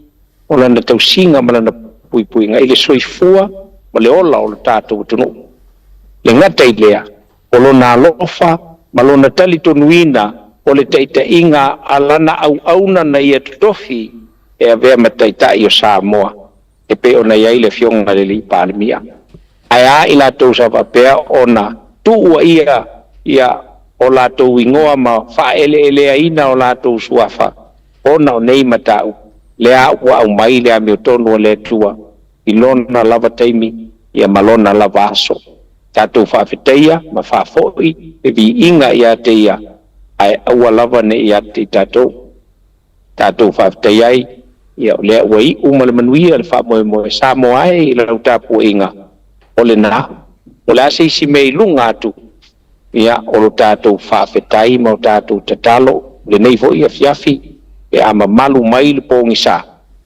ia o te talitonu lava o le a faapea ona tuu atoa le agaga o talosaga a lo tatou atunuu e faafetaia ma saga faafetaia ia le matalasi ma le silisili ese o le atua le pei ona faaalia i le so e ese upu o le tautamaliʻi i lautou faafofoga mai ia malua ave fale ato ese atu ma a faapea foi ona malulu atu i le faafogaaga a lo tatou atunuu ia fai foʻi ua lē tau le se talano atu ma se lipoti atu mai lo tatou atunuu i samo nei ia malu ave fale loutou finagalo ia mo le foʻi le faafetai ma le faamālo asiata lautou fai le vai malae o le taitaʻi o le tatou polo kalama o le Tautai A'e ae maise lou soa ia le susuga ia le ia taua ia o le fioga foʻi a God Father e pe ona tatou iai pena le tua seisi taimi tatou toe feiloaʻi ai manu te leina toe taimi toe ma lo tatou atunuu mai lo tatou atunuu ma le totonuga lemu tatou taulaga ia pia tulafoa tia vuisega falava masina mo lautou auauna God bless pasoifua ia faafetaitele mo le tatou ripoti mai Samoa i lenei aso faafetai ia enjoy lenei aso le celebrations a le gata mo le manumālō o le mālō manumālō mo le amiotonu a le atua e ala i le faamasinoga ma le tulaga o lenei aso ia o le manumālō foʻi mo e lagolago i le faiga mālō ma e tutu e lagolago le saʻiliga o le amiotonu tatou feiloaʻi pea fesootai pea alofa tele atu manuia le alo atu le weekend soifua mai manuia God bless soifua ia ua uma le case o lea u te tau mawhai lava e fesootai atu i Samoa i nai e tatou so upu whaatotuaina le ataua lea maua mai ai se tatou copy o le verdict. O le verdict. Ia po le hearing i le aso le nei. Se i tātou toe whaalau te leina i nisi o tūlanga ma nisi o vanga whapena. E leise me tātou te popole ai. Me manino mana me tau tino le ataua ua manuia le whaamoe moe. Ai mai se le fionga le li pārmia. Le me siringa. Ai mai se lava le whape nganga vale. Mai se lava le fionga le li pārmia. Awa mana tua mai. Le la fatu nei la tala tatou faʻasoa falau tele. A iai se vaenga e te iwa tau sati ai nisi lava. E se mai le palemia. Mana tua mai foi. O le kau ki le whaamasingonga maua lalo. Ia. E koe apili le whaamasingonga maua runga, toe awanoa mai le whaamasingonga o toe iloilo. Ai o le langonga mangka kwa kaloai. Mo le fionga le kaika. Isa alo utala le. Mo le fionga le taitai. Le sunga lau le male to. Tau whaafora uma ila na saunoanga le sa fai e si ui eila na tautalanga i le mauta o le i fafo mai o le potu whaamasino i le whai ngā lotu le na i saunoa. Wa uma o na whai lau tala i sui pāle mia marka peneta. A o a tūlanga uma. A o a wha a o le unga o le ao o ia uma le aso le nei ma le whaamasinonga. Tā penane wha au au whai ngore malo. Waa. O confident wa levanga ka penga vai ele i uminga koe kula i mai ia la au dere mali to mala na fainga malo le nei ai wa lava ta pena leisi tangata e suia e le mafai sa oire ngangu vele over his dead body my dead body al siko inga o papa sui e le mafai na alanga fa pena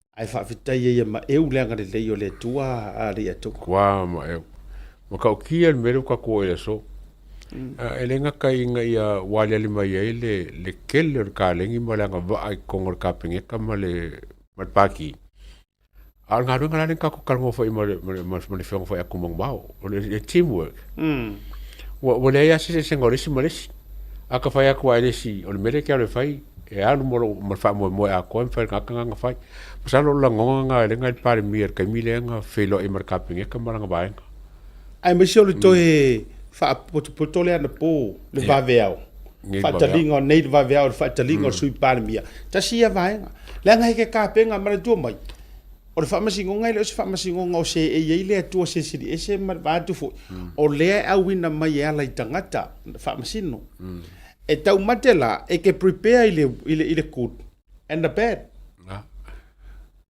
ai liso le ane me tu la mai ala ua lava ta pena tu langa uma winga la fa metalanga fa afitai la tau tapu inga Samoa fa afitai tele o mo wai le vai ngol tatou por kala me vai wa mau mai fa ka ko por kala me fa piko fai le tatou por kala me fa pito e ta l'italiai ma tapu tapu i ai faiva ma lo a fai o le faiva ma lo le tapua i moni le upo le sili le tai le tapua ai fa no ko ngafi o vai ko ka uari la e ya fo ko ya ri e fi wata ngata ya pe si mela ngalo ya fo ko ya ka uari ele fi uta ngata le a io ele fi la vale tu inga le la ta alo mai ata u ale man ia o lo wa mana ia mai o ma o lo maka fa fitai telefono toi ya la vatu le sia utala wala ngale matua inau wa fono toi anga ile fionga le lo yesidi e ava kuia ma ko le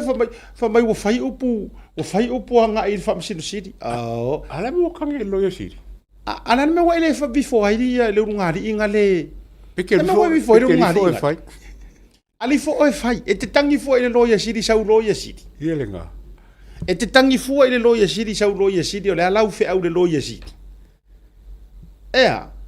e siri aku le whamasingo siri ngai lo le au malo pe au o ina tatou tala noa ma faʻasoa i vaenga whapena e pa ia ma malu ma sa ma whainga e whaasanga whaiengi kala i asi makiwa tulau e tau te malama mai le mamalu o le nofoa ai a le mamalu ma pi or ka ngaka e ngofo ai a sele ma kausi mamalu tole ele ai no way Jose le nga mea i runga ka ko por kala mele nei no Ele e pe ke ngofo ai o ai e ke corrupt. Le vatu le tal. O le ngofo ai ia ma le officer o le CJ. Ia se whaarorongia. E whaarorongia. Ea, lana menga kopo ia a kila fupule ai ngā ngofo kāre ulu ole. Lana menga kopo ai. Ngā whaarorongia la ngi kala ngā whai e ka ngaka. Ale o ko ngol parmengi de ai au ai te tau mo fai e sui de fa vai mama fofo ngo tangata. Te lola utala le la fa tu nei ya. Wala ngo ke vai ku pika ka aro mai de kingo fongkoi. O la utatalo. La o fionga il pale mia. Mane mingi ska o leo wa o le fionga la vai pale mia. Koi ave ese o mama ya official malo la fa nga I fale ia o merkifi fa fongkoi. Lai yai le officer su e leo. Traffic. I think of the traffic pole. Correct me if I'm wrong. Lai haya, lai rent, lai lisi ai. Lai oloi. Ave ese uma mayame ia mai pisingisi ko ing alkakale. Now let me say this. Ina ua betray fongo ko kuila epa. Lenga fa malo lo ye kuila epa longa sui parmia. Nga ave ese uma kuila epa officer malo lenga yai nga fale nga la umerkifi. Fale le fonkoi. Na ave ese uma I replace umai o relocate umai o ifea. Tonga imato. Lenga yai uma ye kele officer. That's how angry mar ingo kuila epa nga yai oi. Te ibo e fa peso le mau kele lo umangi mea. Ka so faila mau meia ka kikia runga I ka kupokarami. If you wanna go there, well, or mako nga ruenga nga, or expose mar ka ua ko meia I nga mangingo le lang. Le foi la uto e va atu. Le nga ofia melen ko e mawaile pa ufalawa le awe. Ioi. Le ne to le uto e fa fo ia tu ai fo nga wa e ko elisi le uto ia pe ia la ia officer. I think on the traffic leo. Fa nga me malo e ko fai kio malo. E ke fai kio le malo o ngai ke ola I me malo. Ngai ko kongi ia lisi ngai o fali. Ia te fo ia. Le yo tu alalo. Le avatu ale tu alalo le. If you wanna play ka alo le nga fa penga, let's play. Ole tu alalo la ufionga ile pale bia walanga wa pisi ile pale mia ai wa isi me ia la e aru ai ngor fo ngale o ngalo le skaimi. Ile ko fa mana tu atu. To sila to a uma. Po oa uma ia matanga ruenga ma officer malo le rent malisi fale ia afonkoe. Ma masesi ya kanga kol HRPP. Ave ese uma conflict of interest. Ave ese. Fa nga me malo kanga kol pale. Yes. Ave ese ai kuingi foi la mar MT le ngi officer PP o ifo ila ko au support se fayengi la ko officer nga. Io. Ava ko isi me ma ile le la fila finge ia talo faya pulotu.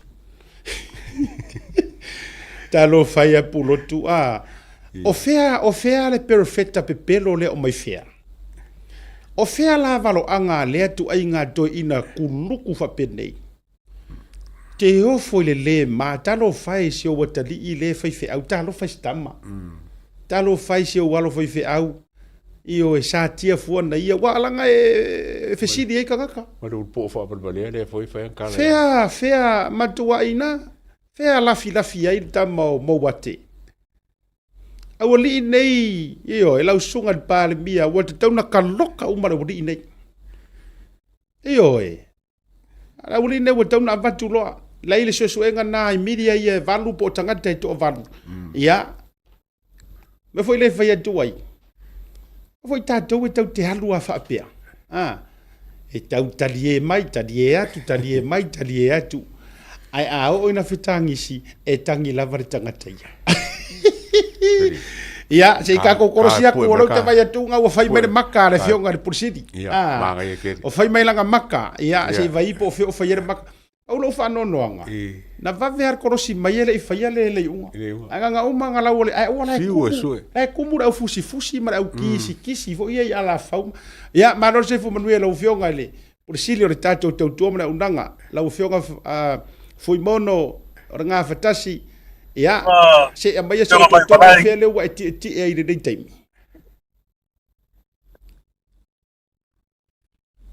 tanga ale makai ngale mera pongre la se tanga le mai ale le famsingonga to foi level para mi to fa aula to malbenga there was no delay Like he knew what today was about, and he came in prepared for whatever would go down now.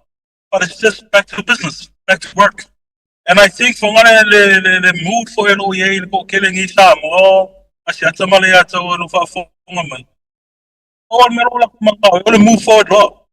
Fucking on bring on man folk.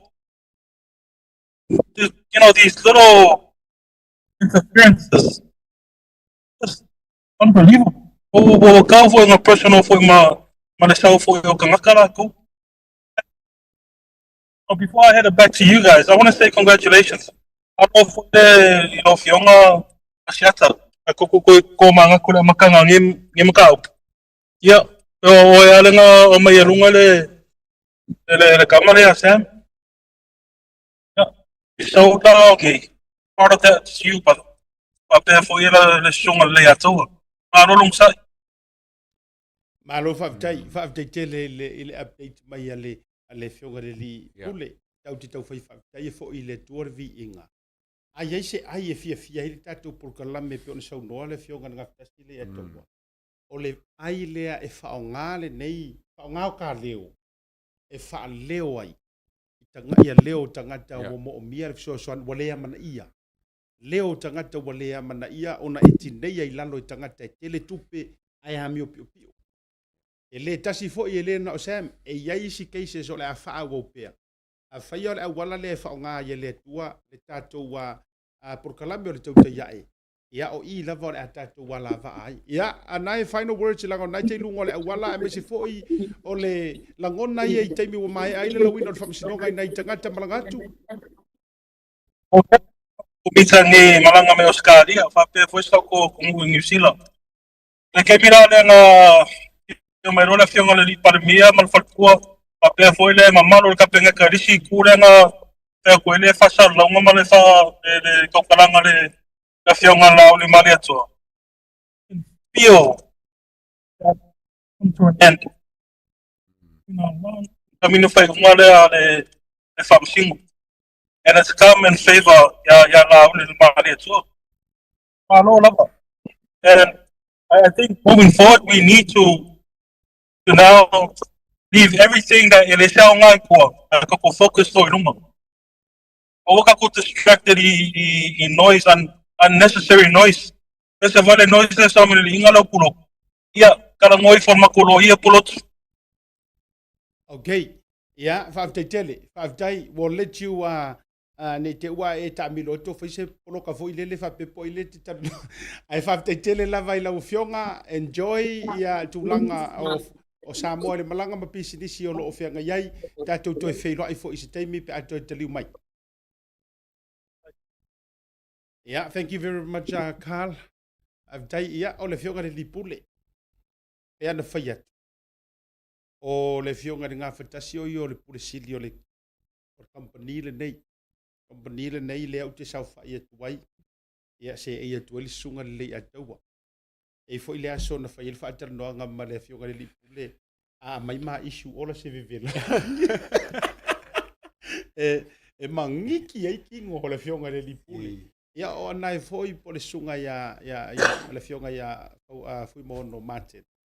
Na tu te ele se tangata so nga ngao ya le fionga le lipule. O se tangata e loto mawalalo ele se tangata fo e fia le mea o mea fu e fi na wa I matulanga fa pena. Ai o le mafa amalo si au lava. Io e te le ai fo I male loto le fionga le lipule. Fafitai, I'm so glad. Walau lei unga and he's right there. Alai o. Wonga la ngonga inga. Io e. Ia marka ka point. Ai no mai lo pure ka ke momoi ke fa ka. Foi le onga le officer mali. E la io e. Ia fu mai lau toi foi mai mare ta po le maka po le mate ve manga lu en ma so off. Ai mo model fa it's a victory for all of us. Misi ale tu ale. Te tele lava. E tu sai o le tatu talo. Aftai fei au, aftai ta mama tina matua. E lo foi la utala. Langa se aka ko afia ai tau te sira fia. O ngai whangau, mangai karavou. Langa we are all in together. Ole, ke roi o ka mai ki ia, believe you me, malanga tu Australia, o America. Whangau lai ki e, The guy on TV, our parents watch you. Yeah, and also we start following you. Why? Ole fo ila wa expose ai uma manai whanau. Ole fo ila la ngona whatasi. Ya, le ungole ne yaso. Melea, ioi. Tatou fia ma tatou oli. Ya, wa ole ua whaalia le tali. Ole tali whaalia mai le tua whaafitai. Ya, i te talo ma. Ai ro fo el pese fo ile kalesia. Yesu Christ o pa yoso ngata. Mai ole te talo ya. Na te liu ina ia po ilea. Ileau. Ole mana le na ole te talo. Na te liu ina ai le po ileau. Eva aila ka ko ia. Maka ukia. Maka ukia are afitei tele foi ioe. Ia tatou uso lo maua mai tatou so ta inga mai Samoa. Ya, ona o le tulanga waiai ia le unga le tatou wa whamasinonga. Ya, pei ona balwhia ngai ele nei asori a taua. Ole ko wale le Samoa. Mauangi marolonga le malwhia. Mese fo le fo kako mai menenga mai e bui e se e ingi in terms ole o le palmia. Ke manko fo ile kara lenga fai. La ku le defamation. Ave la ko fai unga le pong fekalai. Ngo winga ele fai la ko se fai unga. E fai pong kare fai. Na tonu. Pero ta fai atu ia au malama. So se mea li atu. Ai tatou whamasinonga me tūlanga uma. Se teimi o vai aso fou. Ole a mata o na wai mai tatou whaatalanoanga. Yeah. Lana o te whai atu le atua o fo i rua i whaatalanoanga o Sam. Ua uma na tautino Samuelu. Ele aia se isi porkalame mo mua karangoa i lunga. Koe mo mo baso le Sam. Ele aia se isi e toe fo i mai lava 3 years o tatou whaatalanoanga. Maloloma le whaatalanoanga. I rifia karangoa se Samuelu isi ai o ai ki vire kongo Samoa. Kasi rua koru whaarima le ai ma se fia karangoa i ai. Wafo ere ama ngisi nga fio e li poki langa store. E o le observa nga le kau whaaleanga e o fo i tulau. La tatou talitalia. O iai fo i le fio nga le pule i Samoa. O awala au mana whai e le tu. Walanga sa malanga i le business trip. Tulanga o nisi o ngā luenga fo i tau le i fio ta inga whaanei o na po. O loo malanga i Samoa. Ai palalasi umma vai. E palalasi umma i le taimi o le tua. O le befo i lea. Lea ole a whaafisota i le fionga i le lipule. Ia, pe a whai e tusa ai ma aia inga ma tūlanga fo i le conditions ma vaenga whapena. Ia, ai le toi tau whai e se whaatala noanga ma Samuelu e toi a wai airi iri nesi vaenga. Na o sona la ngona lava. Ma momoli ai lana whaafetai. E tusa ai o nei taimi ma kausanga i kele. Sano no ti ai le. Ile nga o Sam, sorry. Ia pia o Sam langa o lewa nga lokas ka mo Sam. A nga fia fusi un korua. Mingi compensation po le kaui o le lokas se inga. Lio. Yes. Lio. Maua ako, kongi o lio kami ako nga marolo ai. Koe fo i mali o tuton. Koe fo i mali o konga ngā luenga lesi lua vaso la saungi. Pe pule ai. Whawhea ka inga songa nenga whaila kosu. Whawhea ia longa mali mongi. Atua toi whaasasanga i ai. Whawhasasanga i ai. Sa ili le, mana tua ora sa ili o le hami o tonu. Iese te whaamangalo, ai ina ia mama ma toe justice, for my mercy cannot rob justice. Ele me whai na ngā. O kia rofa umai ai. Ioi. Ia, se i tātou tulu, ole tele ni awa noa mora vai aso fau, o tātou te pole.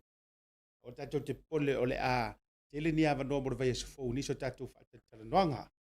Ia, ai, ole nei vaenga o le awhiawhionu te wawai atu pe ia se i toi vai pe o no mosine tātou o tō ngā lata mai ia i te loa ia kakamarkauso ia kota. Iyo. Angai au ngā ma tātou au so mana tuole tātou maanau ngai whakasi mai le amatanga.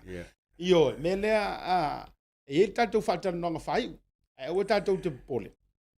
A whapea o lea e kota, e maua mai loa ia le teimi le dei. Mole Carl, I think we do have one more to join from Samoa shortly. Ia ole sunga ia mau. Ia po le nga ya le maru faitoanga ia mau ia se join mai le anga male tu o le vana tatou faatali tali ia i se vahenga te tau ai ona tatou to faʻasoa ma le ausu pa ve so fo wa kaunga koe a ami umarka ku vahenga koe kalo umaka kuso ka koe ngali kaya koe kalo koe o foi ko ko mai le buri e ton le atou a le winga la le na o le tala le no foi tu ai winga ya fono toi o le tu ala lo le ya le na o le toi fa ave ese ma fale iro ma me to tino fishing isi ma kampangi ma official malo lai range ma lisia se vai la ye mo tangata e ola tau fa le anga le malo ma tau ai ola le malo to nga mena tau no fa ye io lan ma fu anga ya lai fu nga ma ma wo fu la tu la wal mena na fa tu le pai ile ura le na wa u fa malo lo tu le para ni sui par mi nganga fa ku le pa me vale ai le ma kosa ku le pa bese par mi ngofo mai ko ngofo ka uri ro ko sis ai le ma fa la va te le lo po le ala u fe au te nau nau i fu tau fa tonu le lo ya sili ona u fa ya tu tala ai se anga ele pisa i fa pe ngala inga u makwa fai sai ngingi i re ngari i le ka mari anga o si maki a wa fa kaula le kali ele lo ya sili ele kali ku lo ya sili a la fa ma lo ya sili langa row si o manga kunga ki o su fu lo ya sili ya tatou kolosi i Samoa wa toi on mai ta wo koi on mai ka manga furier ma ale makanga so i fo manuia lau fio ka maru faito anga ia kota roger copy ia afio mai lu ngal tatou por kala me se mai se update mai Samoa o langona fo de so so i fo manuia manu ya katalo fale nei vai ngole o por kala me i lu ngal Tautai A'e di ia le lofa male nga le leo le tua o foi vona mau le nei lao le lei ia wa to mau ho se ava no i lunga tato por kalame ia na tato nuti mea mai le abatanga ia ai mai se le mata upu le nei ia o le ale to tele se fa talanga go mai ona lua pai langa foi le fa filo inga o le pai man mamalo se tato watunu ia ai i tu langa lava ia o le nei aso mata wo manga fa mastonga ia e langona lava le le langona o le fia o loi mata fia sa fai ona maua i le so ia ina ua au mai tawar manga fa masnonga ia i le tūlanga i pe ona taatia mai ai ia ilan fa ai unga i le so ma lo fa vitai mau faʻasoa mai i le langona a o le i ulu fale le afioga le palemia i totonu ia o lena maua atu le tou tapuaʻiga i fafo ona sa limiti na tuu lava le faamuamua e lē gata o le kapeneta ma sui minista e mase foʻi ena malaga atu i fafo ae i le lagona ia o le tou tapuaʻiga ma le faatalitali ai faʻasoa mai i finagalo le atunuu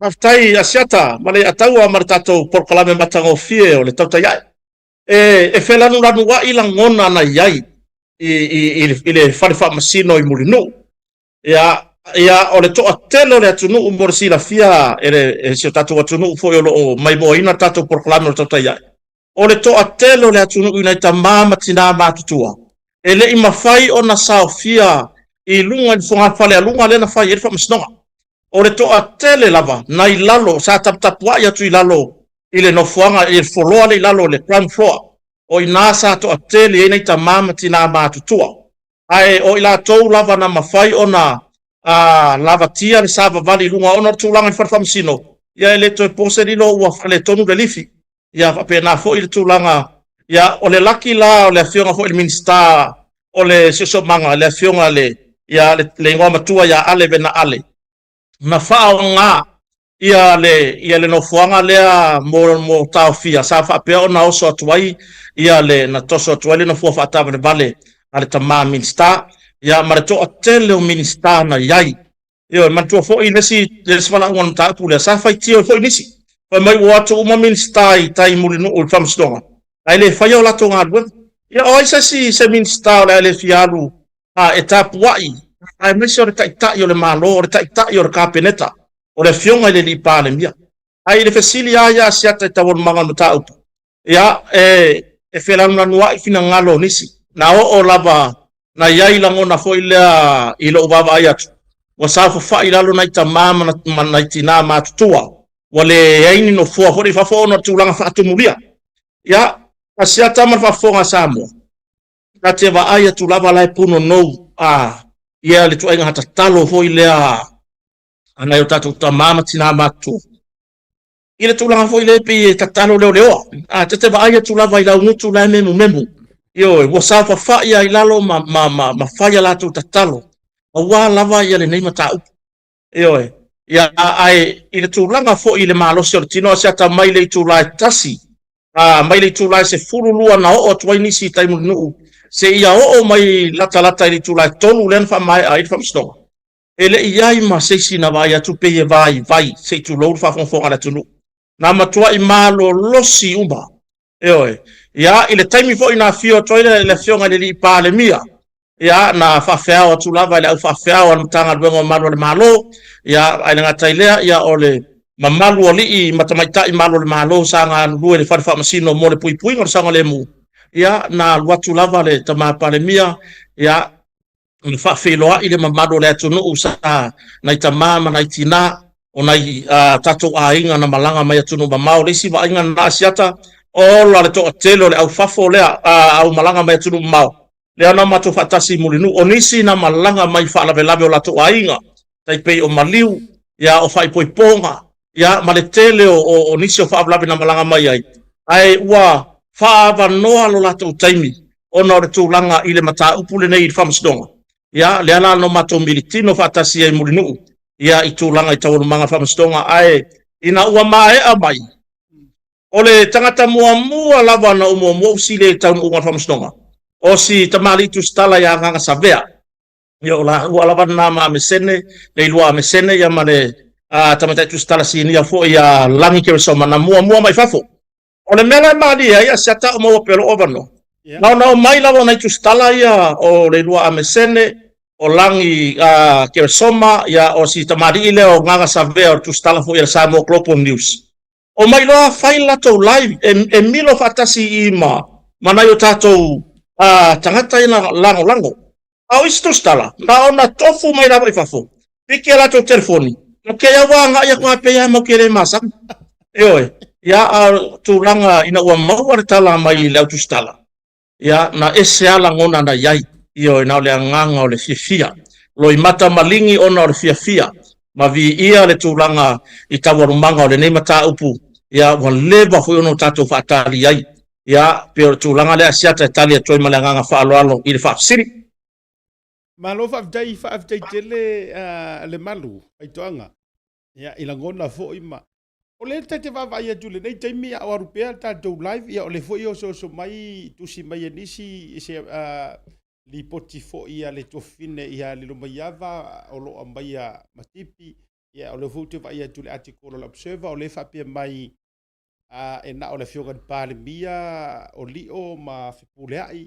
ae o lo'o iai ni vaega o lae faamaonia ai ke oti ai ia tulaga iā sam ma lise ia se'i au mai po pe iai se vaega e toe soso'o ai ma faalautele le mataupu lea pe faasa'o ai fo'i faamolemole tulaga ia i le tala ma le faamasinoga na o le suga lava ia samuelu e ilona moliaga o le faapisapisa o i luga upega te fa'ilagi ioe faaogā ai mo me o foʻi nei o electronics ia na pau ale na o le moliaga o samuelu lea na faamaonia na faamaonia i le faamasinoga o i latou uma e toʻalima e aofia ai le afioga i le li'i palemia ia o le suga ia fepuleaʻi fai matasuʻa o le tofā liʻo faataumalama ia o le tamaitaʻi ia lise ma sivai ua solo ia uma moliaga e faasaga iā te i latou solo ia uma lava moliaga e aofia ai taupulepulega ia o moliaga e aofia ai mo me o le taufaaleaga ia ma le taumafai e faasesē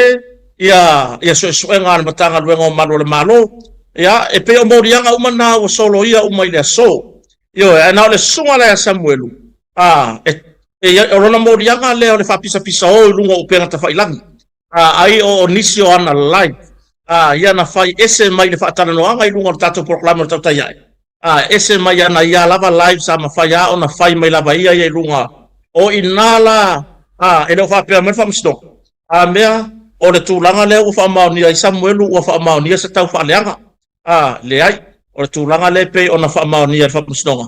Ia o le tūlanga le whapisa o hoi le whaonga ia mo meo devices ia pe o telefoni, electronics, i lunga upenga ta whailangi. Tūlanga nai le mataupu. Mai maue pe ana whapea e mafai ona i le tūlanga hoi lea e pe ona iai ia tawar manga fo yo le matau. O kulanga le pisa kota o mau mai. Ia. O kulanga le pisa o Sam o yengi conditions o le sau fafo. Wa le fa ko mai sa fafo kai ao.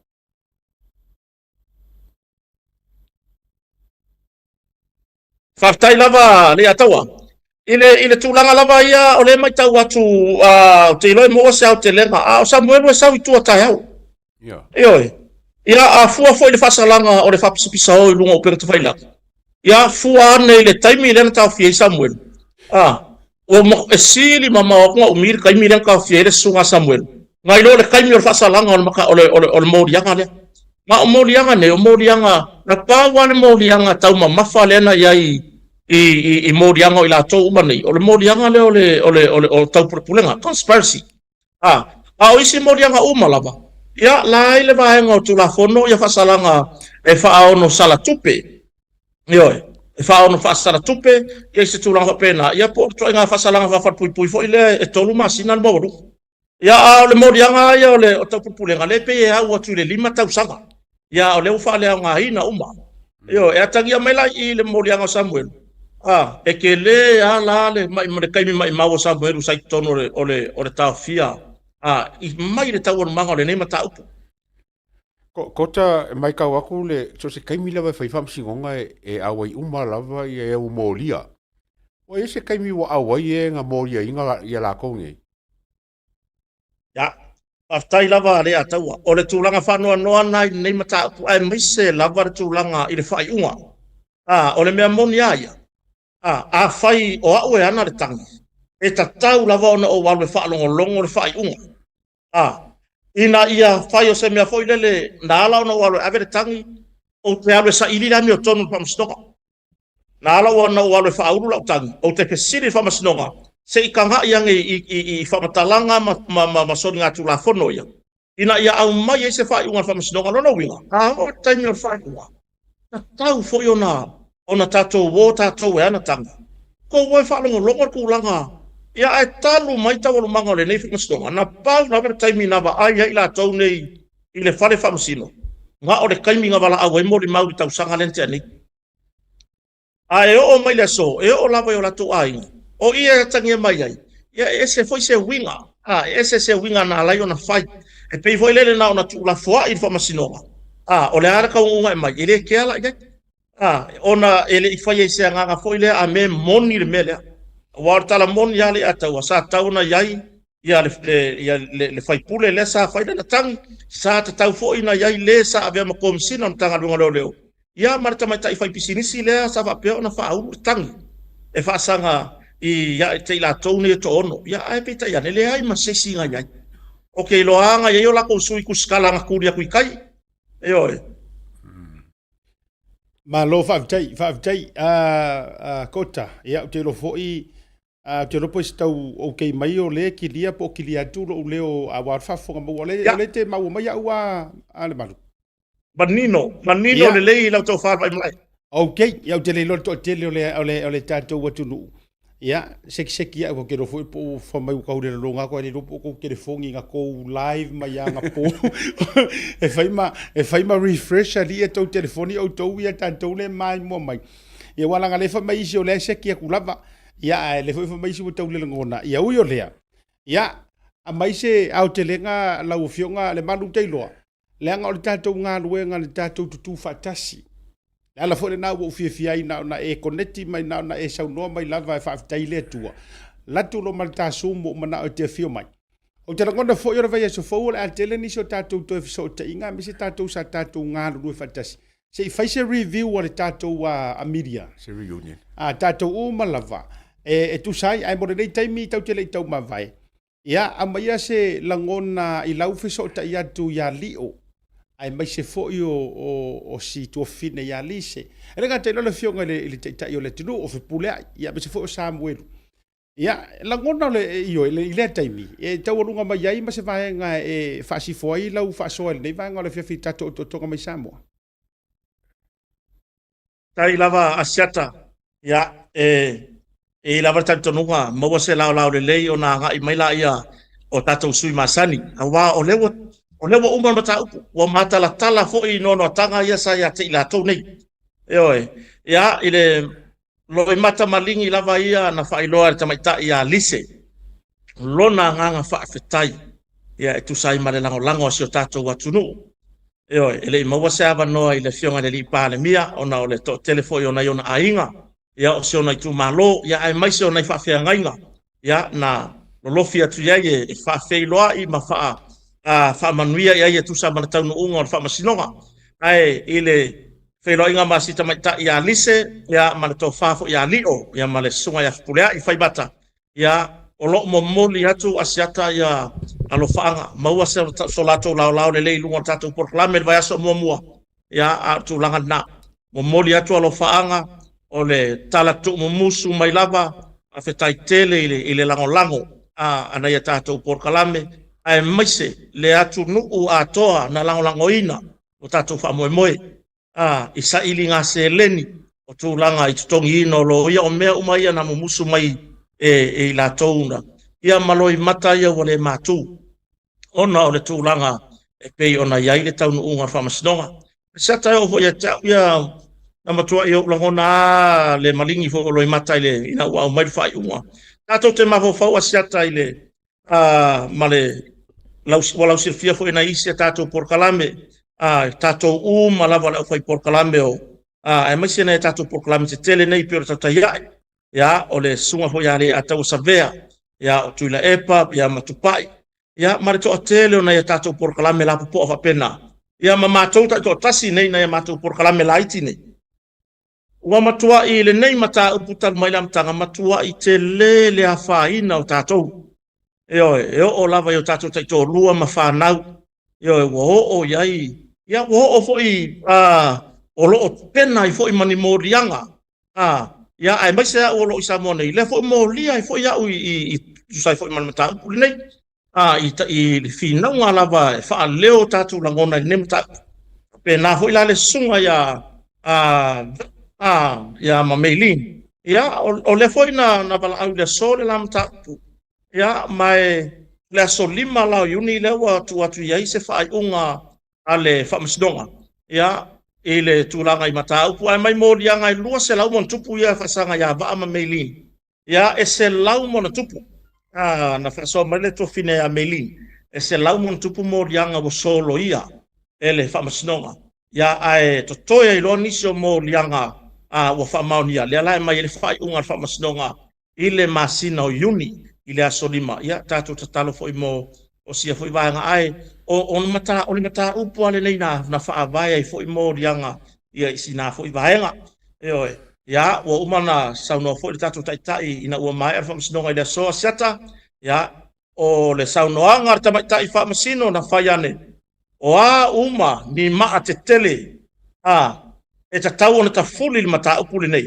e so tanga le mata upule nei ia fuli lo wow ia atonu lae wala usila fia fo e tato watu no ura tulanga I winga fo o saunoanga o ani ma te tele e so tanga le mata upule nei o mai le fai unga ile asol nei ia o saunor famsino fuli lo fai lo manu wa mo wala vano ia mai o le vaenga na la tato wanga iai le vanga tonu na le tatou wanga ia ai momoli lava fa malo asiata fa yelo leo fa mau tatou sui Samoa nei momoli atu ai lava le nganga fa afitai e monia le upu foi le su lava fa malama mo to tiro mai so tatou atunu malo le finau leo wa tauru tatou ai mai leo se tamai ai e leo se tamai ai le langa o le foi lo loma ni so fa masnonga e a inga lava le mata upule nei ia ai mai se tulanga mo matua I faina tamari anga o tatou tangata e mai se fo o le uso ia o tamafu ia le ataua ia mana yo tātou media whasalalau lava. O reo ai lava sa whaisona sao e tala noi le nei mata upu. Ia mo mori lava le anganga whaapetai. Ia i le tātou proklame o Tautai A'e. Ioi, ngā mata o na langa i lunga nei mea. Ioi, sau noa le fionga le ripa le mea, tātou te reto tepa i tua.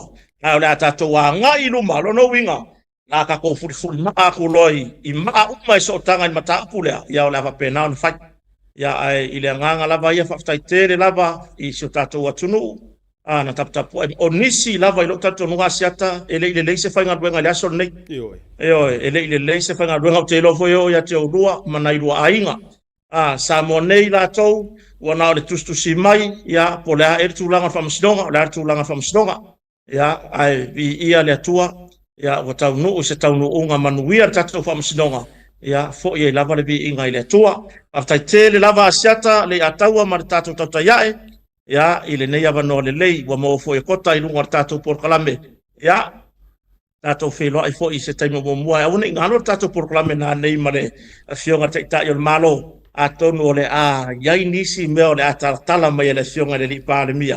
Ia ua lava ia le taunu unga o le nei mata upuepe o na iai. Ia wha si fo i se whaptalanga siata whaptai te le lava. Ia te oi fo whai mafonga tātou porkalame. Ia mai se o luso a tau le ataua. Ia mo le avanoa le lei.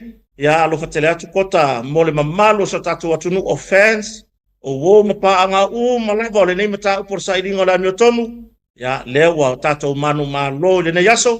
Ia le lope tatala e Samuelu tātou le tātou porklame le vai aso fau sana whatanoanga. E sau kāu kota malo le anu kapenga mamaianga meala i kuai i tanu malala. Ia na whailola i o pepa muli muli e peo na masani ai. Ia ala o meala tanga duenga o leo. Ia ona tatala mai le itua. Ia tātou wava aile po le ale isi la sanga.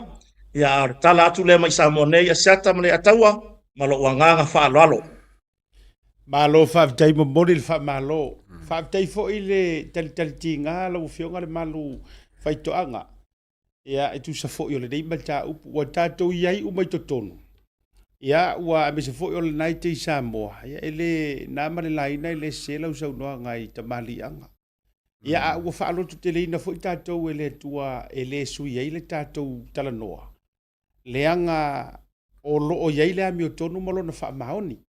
Le winga fo e whaamtelanga. Awa afua nei i to tele le e ta alo mai whaapendei ma ia na ole laulau mai ma laulau mai o mea e le anoa e le o ni mea a o le tau te e le o suia lava le tātou mau. Le ala ua whaalia le nei aso. Whaafte tele whaalotu te leina fo i lau fionga le malu.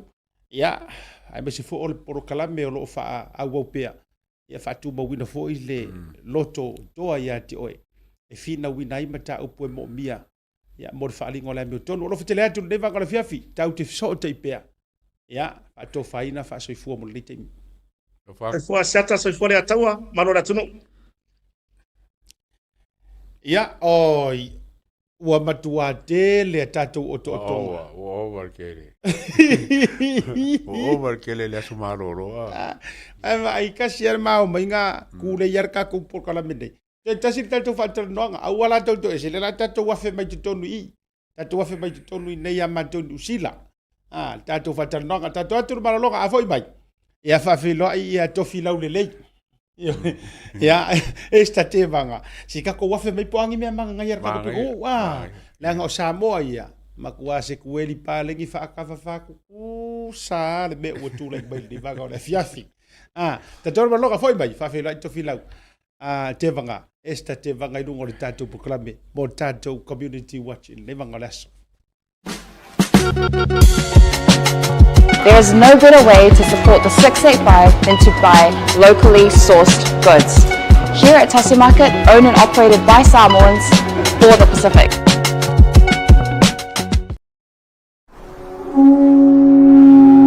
SMI Hardware is proud to be Samoa's leading provider of high-quality steel, metal and roofing solutions. Colors inspired by the heart of Samoa, from the deep blues of our ocean to the warm natural tones of our fala and tapa.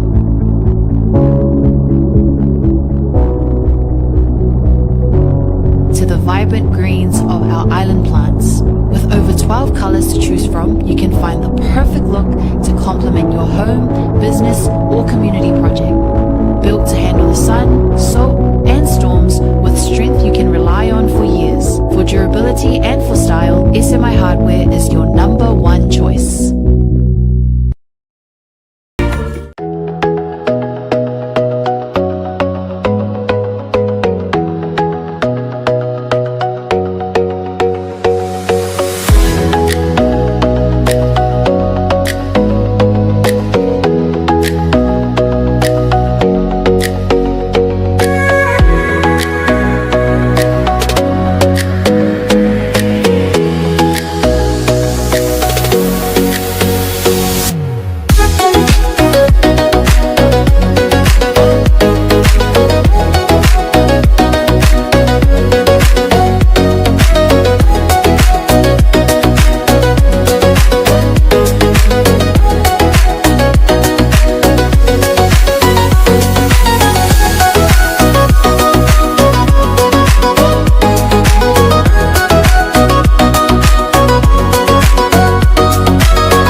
Talo for lover and Te whatalo whatu taliu mai o le programe e malo longa masani de vaga o le hafi. Yes, langona fia mai ale reporti mai le fionga de pulisili ma tapuala saule reporti mai whaalua le fionga ia vui. Ia to e saule reporti mai le fionga le lipule a e taurunga mai e le tamalo te leo mau. Ia por fionga le malu faito anga.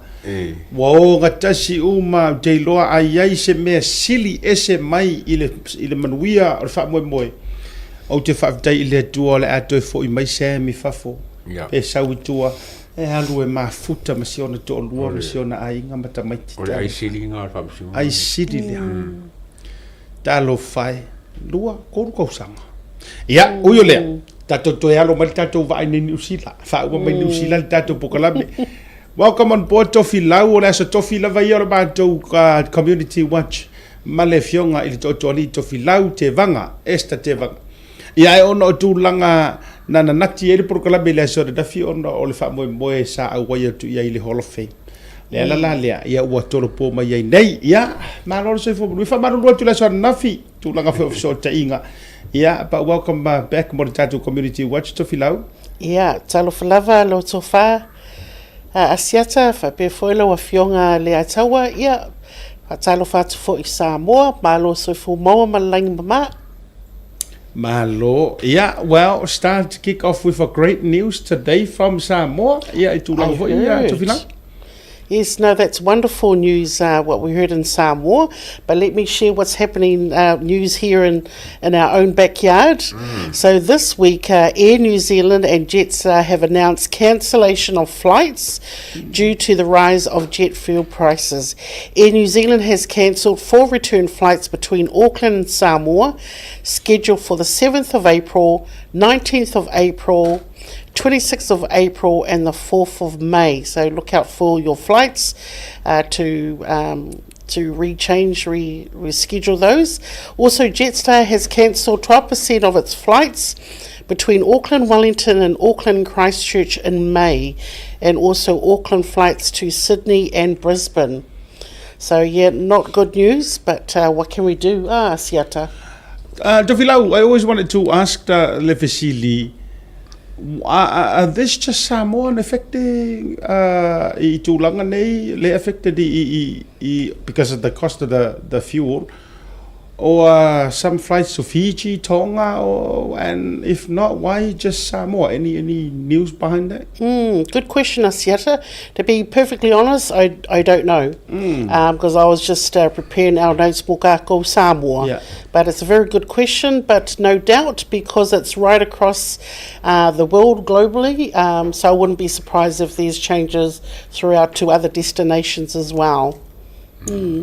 Even the Jetstar, ia New Zealand, sulu pasene on flights. Ia wa cancel foi. Yeah, ele maua pole se umi, how long do we At this stage, at this stage we don't know. So anything can happen due to the events that are happening overseas. So we just got to stay tuned and just look out in this space for more kākou. Also, we had the Finance Minister, Nicola Willis, outline government fuel prices, as we all know, support package. So only families with dependent children with at least one parent is in paid employment, then a parent received a main benefit from WINS will receive an extra $50 per week through an in-work tax credit from the 7th of April. Beneficiaries, superannuation and those without children don't qualify for $50 boost. Yeah, kalo whai. O tele vaenga o swinga ma afianga foi a le taua ma le lau vai atu. Yeah, I think o kaua fai o le Middle East por i kusa le o kelenga nga afia mai ar Pacifica ma la langi ako. Le lango ako. O le kele o flights here a fainga o domestic flights a. I think Samoa laki Samoa 5% wanga ngamomua a fainga isi kungu. Ai foka fainga ku Samoa. I whamarangainga? Whamarangainga. Lenga al whaka ko flights here. Laki ako le wha. Aso fitu. Could have been worse. Se fuluiva, aso fitu, se fuluiva, luono, o apelida malaso wha me. Malaso wha me. Ia ke lofo ele usunga whonga mālua. I mai ia, so those that book their dates I aso ia, make sure to make contact with Air New Zealand ma sui oko bookings. Lolo winga la o te bin ne wa dauna whai fitunga ina le ataua ma tofi lau. O whai ngā malanga mana tua mai o le aso fitu i o te loe le tau mate na ua mawhoi info mato le New Zealand. Lolo winga e lua options o toi ngā mea whapenei o le full refund. Ia po o le toe sa ili o nisi malanga. Sisi date. Ko sui aso. Ko sui aso. O le si la vaenga le vai toi mo o tau ia whai malanga tu se singa fua. Ioi. Tasi la le na walanga le ia paule me ele lei. Na le tasi le malanga o me. Lea e afia. Yeah, so far. Lea towards the end of May o nae o te vai tuele o iso na afianga. Ia ai ia nisi tangata tauna tau puk mamawa inge ke ua koe apaka. Ia, wa le fo isi avanoa mo o whai ungo me la tau mo e whai maranga tu sisi ngā fua. Ioi. So we've got to look out for those dates. Yep, so that's the updates with the $50 for that will help towards petrol. But that's only for I ainga i whaingaluenga. E mau ele lima sfulu. O ai tonu la, asi toi mai e lunga, can we just have that $50 a week? O ai tonu, whena elaborate, yes, oi. O a inga i ei ka maiki. So families with dependent children with at least one parent in a paid employment, so those are the ones that will actually be receiving the $50 per week. So the old Benfiki, the old super that's on the super, they won't qualify. Ele qualify lako. Ele qualify lako. Just the one with at least a parent that is that's working. Lai whainga rweng. Ioi. So le whafkaila le pe. So soangi mo lako ngea. E maua ila sakari masifuru. Ioi. Laki la kako. The working class. Ioi. Ia, le masifuru ai le taututu atu e lunga. Well, you never know. I guess we just got to watch and see what happens and maybe even add $25 mo le au Benfiki mo le au super. Ia le na. Awai le whapeanga o ngā kakai e whengaruenga e ingi mawhikianga mai loa ai whuikanga. Yeah, but parents have to go and drop off their kids to school. Absolutely. You know, so even though they're on the pension or the benefit, they still got to travel to drop off the children, pick them up. Ia mau e whai mai whatau ma awe whare mai me whapena. Ioi. So, e ilo whatau. Ma lo, a vaenga tapena i tatou New Zealand. Nai ele lima suta lana la fai ele so so ni mai ele malo ai mo le tu inga ai ga foi le melu ngali I e fenga ruenga tanga te totas so lo no winga silonga so le tata fenga ruenga lo ai e mo wala ma entai to tatou le lima suta la le I o se fa ma venga so so ninga ono tu langa ko ngo ka pensingi wo ye Ko ka. Ko kiki whaka la. Te lono le tā wala le wa amata usavali o usavali. Ioi. Ia wo o lunga le se fulu kilomika ma maola usavali le wai. Makau kia. E o ke whaamalulu aku fo e. O be fo inga o koe mai e. O savali mai. Ioi. O le matua fisoso ani siri fo io. E atonu e o ngā fo i mo le challenge o tatou a. A walanga o tatou sava vali ma toi fa fo i uma tatou. O Samoa ia sava vali fa kauri ako. E le uporo ki ngā whai mele. Kau ka ia lai mau. O whakau se wila. O no winga fa pe lima ta vale le ainga wa tauna tasi ta vale ferwa. O koe rua. Ioi, tasi al ta vale tau fai drop uma. Sa o lele. Drop uma koe pick up uma lava tangata. Ia, o no swinga te tele wa yai. Yeah, and also congratulations, well done to everyone who performed at the ASB Polyfest this year. Official results for the Samoan stage. The girls stage schools, Auckland Girls Grammar, woohoo, that's my school. Gangele Kalama, and Longolua, Kelston Girls College, and number 3 Barradine College.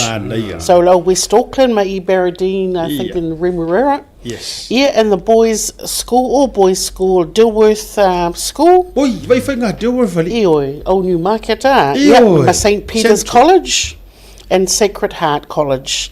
So congratulations to the boys' school and the co-ed school, Manurewa High School, Kakonga. Wow. And Avondale College and Papatoe High School. So well done to all the schools. Wonderful, wonderful. So that was Polyfest.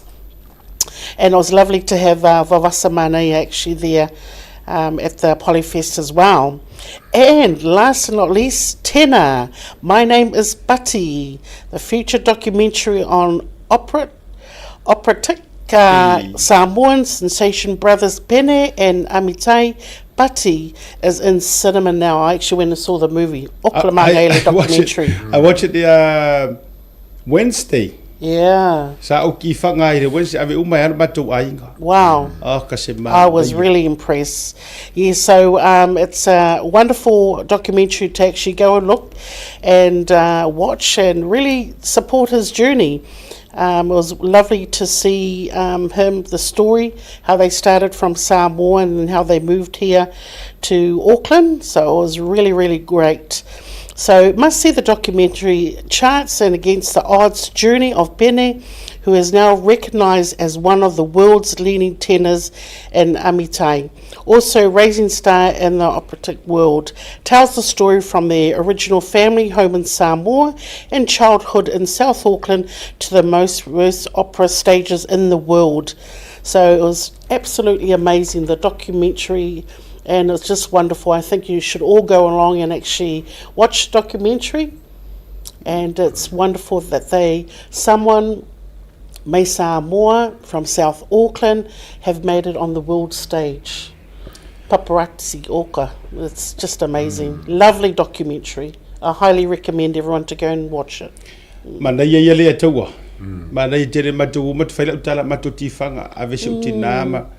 Alto ina ya mese foi ia o hana ma le whanau. Ma tu wolo ma tu ti whangai, altina lai. Ai ma tu foi la le pole solulu e whaila o senga foi le pekina sa ngana Samoa. A mata le anta foi le o tale ono. O tatalo a whapeia. Ai ho o ilo le vahenga mana ia la a whaasifoleta. Ai o sauru ti sau whaila o senga.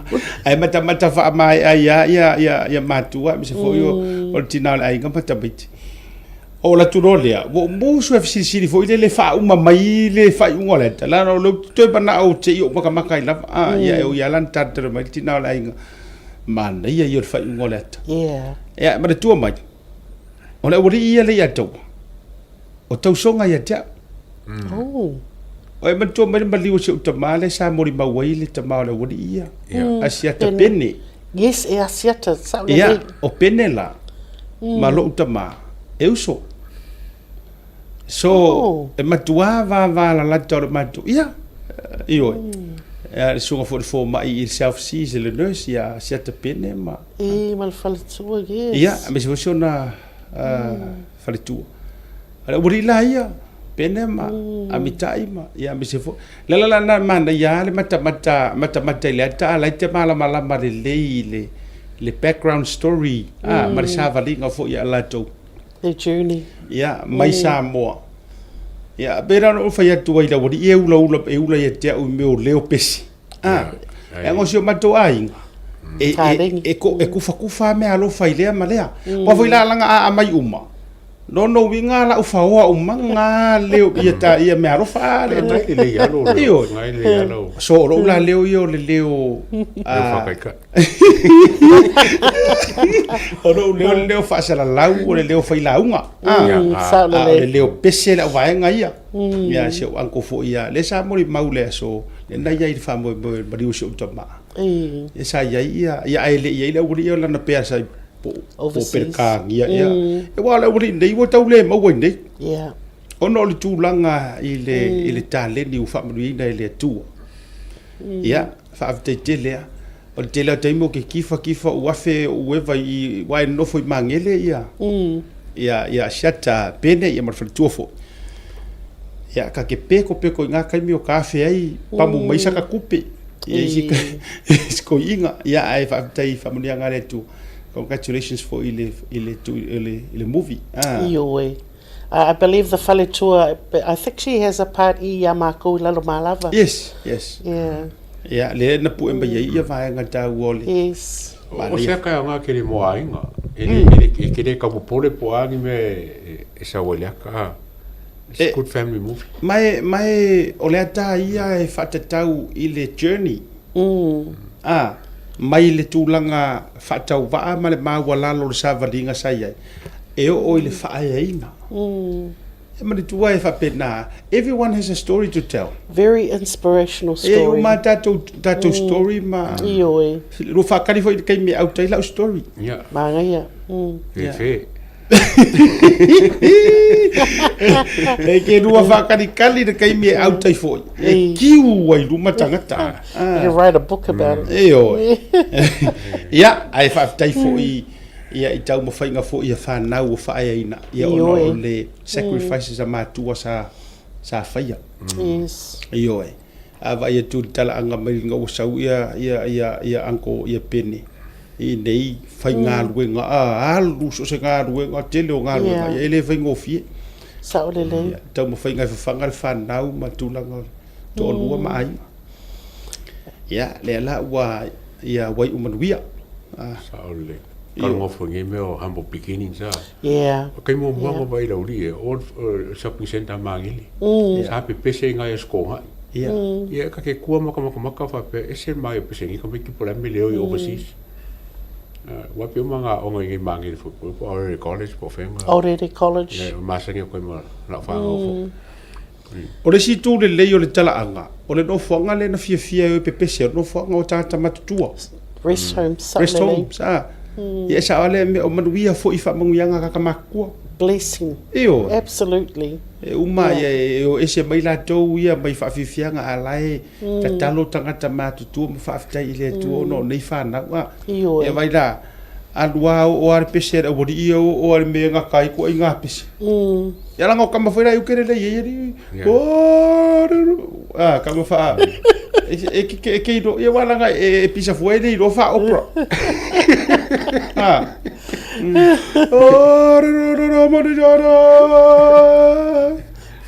Jole, o wha maori. Nala, baka ngai whai anu wha maori. Hori bi, vai no. Mea ngai whai mari o maori. Hara pari. Va, e ro era o le matua tale ni, o le meo le tale nia.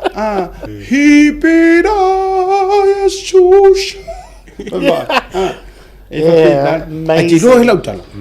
O le vahenga no matai na fu ile leata. O le ia o le winga lau kalalanga e maramala maitanga e tau tala isinga kana. O le ability fu ile le pepese ile au wadi ia ngana fa. Absolutely. Italia. Italian. That's right. Ma tunu uia fa siamangi. Dadu ma tunu fa pena.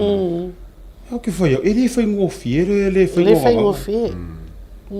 Ai a matua pese a matua emotional kamaro pat kalofai. Beautiful. So proud of them. Yeah, absolutely. Ia auto te papoli. E olo fo i kei meu ke kua ia orka e whaira u pese wha opera. A o ofula, le maua mai ofu le a taua. Pe o ofu tata fo i le o fwere ngon tanta le lei alanga opera toi inda fo i lo baliu. Paparot? Paparot, ia. Paparot? Ia. E pe uma o kat whara. Okay. You look like an opera singer, Carl. Yeah, absolutely amazing. But the journey, we all started at Sunday school. Sunday school, come to the youth, moving on, and then they continue. But it was wonderful how their parents and see them at the rest home, giving back to the community. I was just absolutely a beautiful story, very inspirational for our kids and the next generation to say, if they can do it, I can do it too. So yeah. Ia, lena tonu lava. Ia, tofilau, pauna o tatou update mo nei aso? Yeah, that's our update. So have a wonderful weekend. Keep safe and save the petrol. Yeah, save the petrol. Ia, lea taua, e sisi vaenga pe kako malu tatou. Kako malu. Kau e brinsin ka interview le song fu. Ia, mandeia. Lama mwela uli e lunga ka kukarongole vaso. Ia, tau rungan proklame, ne vanga le fiafi. Ia, o de ngalo le Moana Pasifika. Langa i ka longan Moana Pasifika. Ia, kaiao. Kaiao. Le fiafi. Ia, talo ma o Taco Highlanders. I le tatu malai no shore. Malo la Pasifika. Malo Moana Pasifika. Iyo. Ia. After fo I mole tu fa malo ma to filo il pon po. Some of the photos from mole kalo le ana po le Hall of Fame. Ia whaftaitele lava matofilo ia I male sunga ia se yuli chesi sa polu malanga mai. Beautiful. O loo nei ia bese foi o sa vai Michael Jones ia o tuli o pupu mure tele brandi mama so fatua matofilo I po. Ia tama ta al uma pe o moto vaenga nga teilea ia ai ruputea. Jude jonu o de pola sa fa mau fa ilonga ai le tautua. Ale fionga liro mai ava tau fusa lesa. Ia, le sa ia na po ia o tulanga. Ia, me se foi ma to te foi masui. Ia, tele foi o atana I lunga page ale Pacifica Hall of Fame. More photos on the Pacifica Hall of Fame. But these are some of our photos na po e ma to telephone. Ia sa ia foi ia le fionga le pale mia. Tu I sinave maulu mo tua Luxon. Ia sa ia foi le po na po.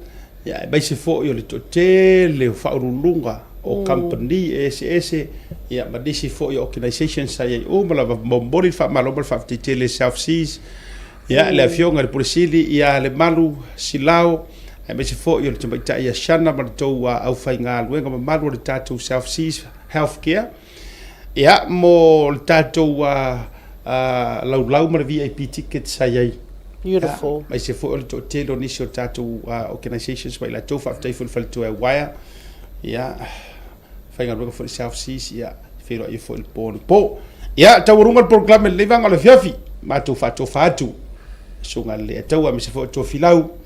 Let's go and celebrate le malo mai Samoa ia sa tu tapo ia le vanga le fiafi. Until then man real weekend so for Welcome to another Moana hotel. Located in the heart of the Vaitele industrial area in Apia, another Moana hotel is a place where comfort, connection, and genuine Samoan hospitality come together.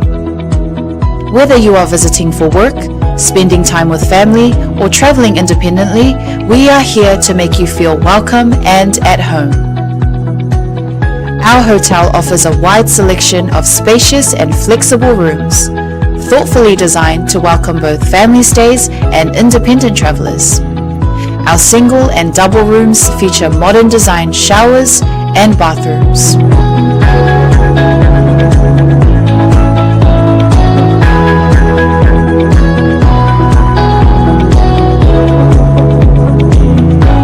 Our family rooms are generously sized and thoughtfully set up to accommodate families of all needs, offering a relaxed and welcoming space where parents and children can rest, connect, and enjoy quality time together after a full day. Designed with both comfort and practicality in mind, these rooms are ideal for longer stays and family visits. Another Moana hotel also offers well-appointed conference and function rooms that are ideal for meetings, workshops, family gatherings, and special events such as birthdays or weddings. Whatever the occasion, our spaces are prepared with care to support connection, productivity, and celebration. With restaurants and food spots conveniently located nearby, you'll be surrounded by great dining options and warm hospitality throughout your entire stay. Book your stay with us today and receive a special discount when you mention Hana, Asiata, or Martin upon check-in. Visit our website www.anavamoana.com.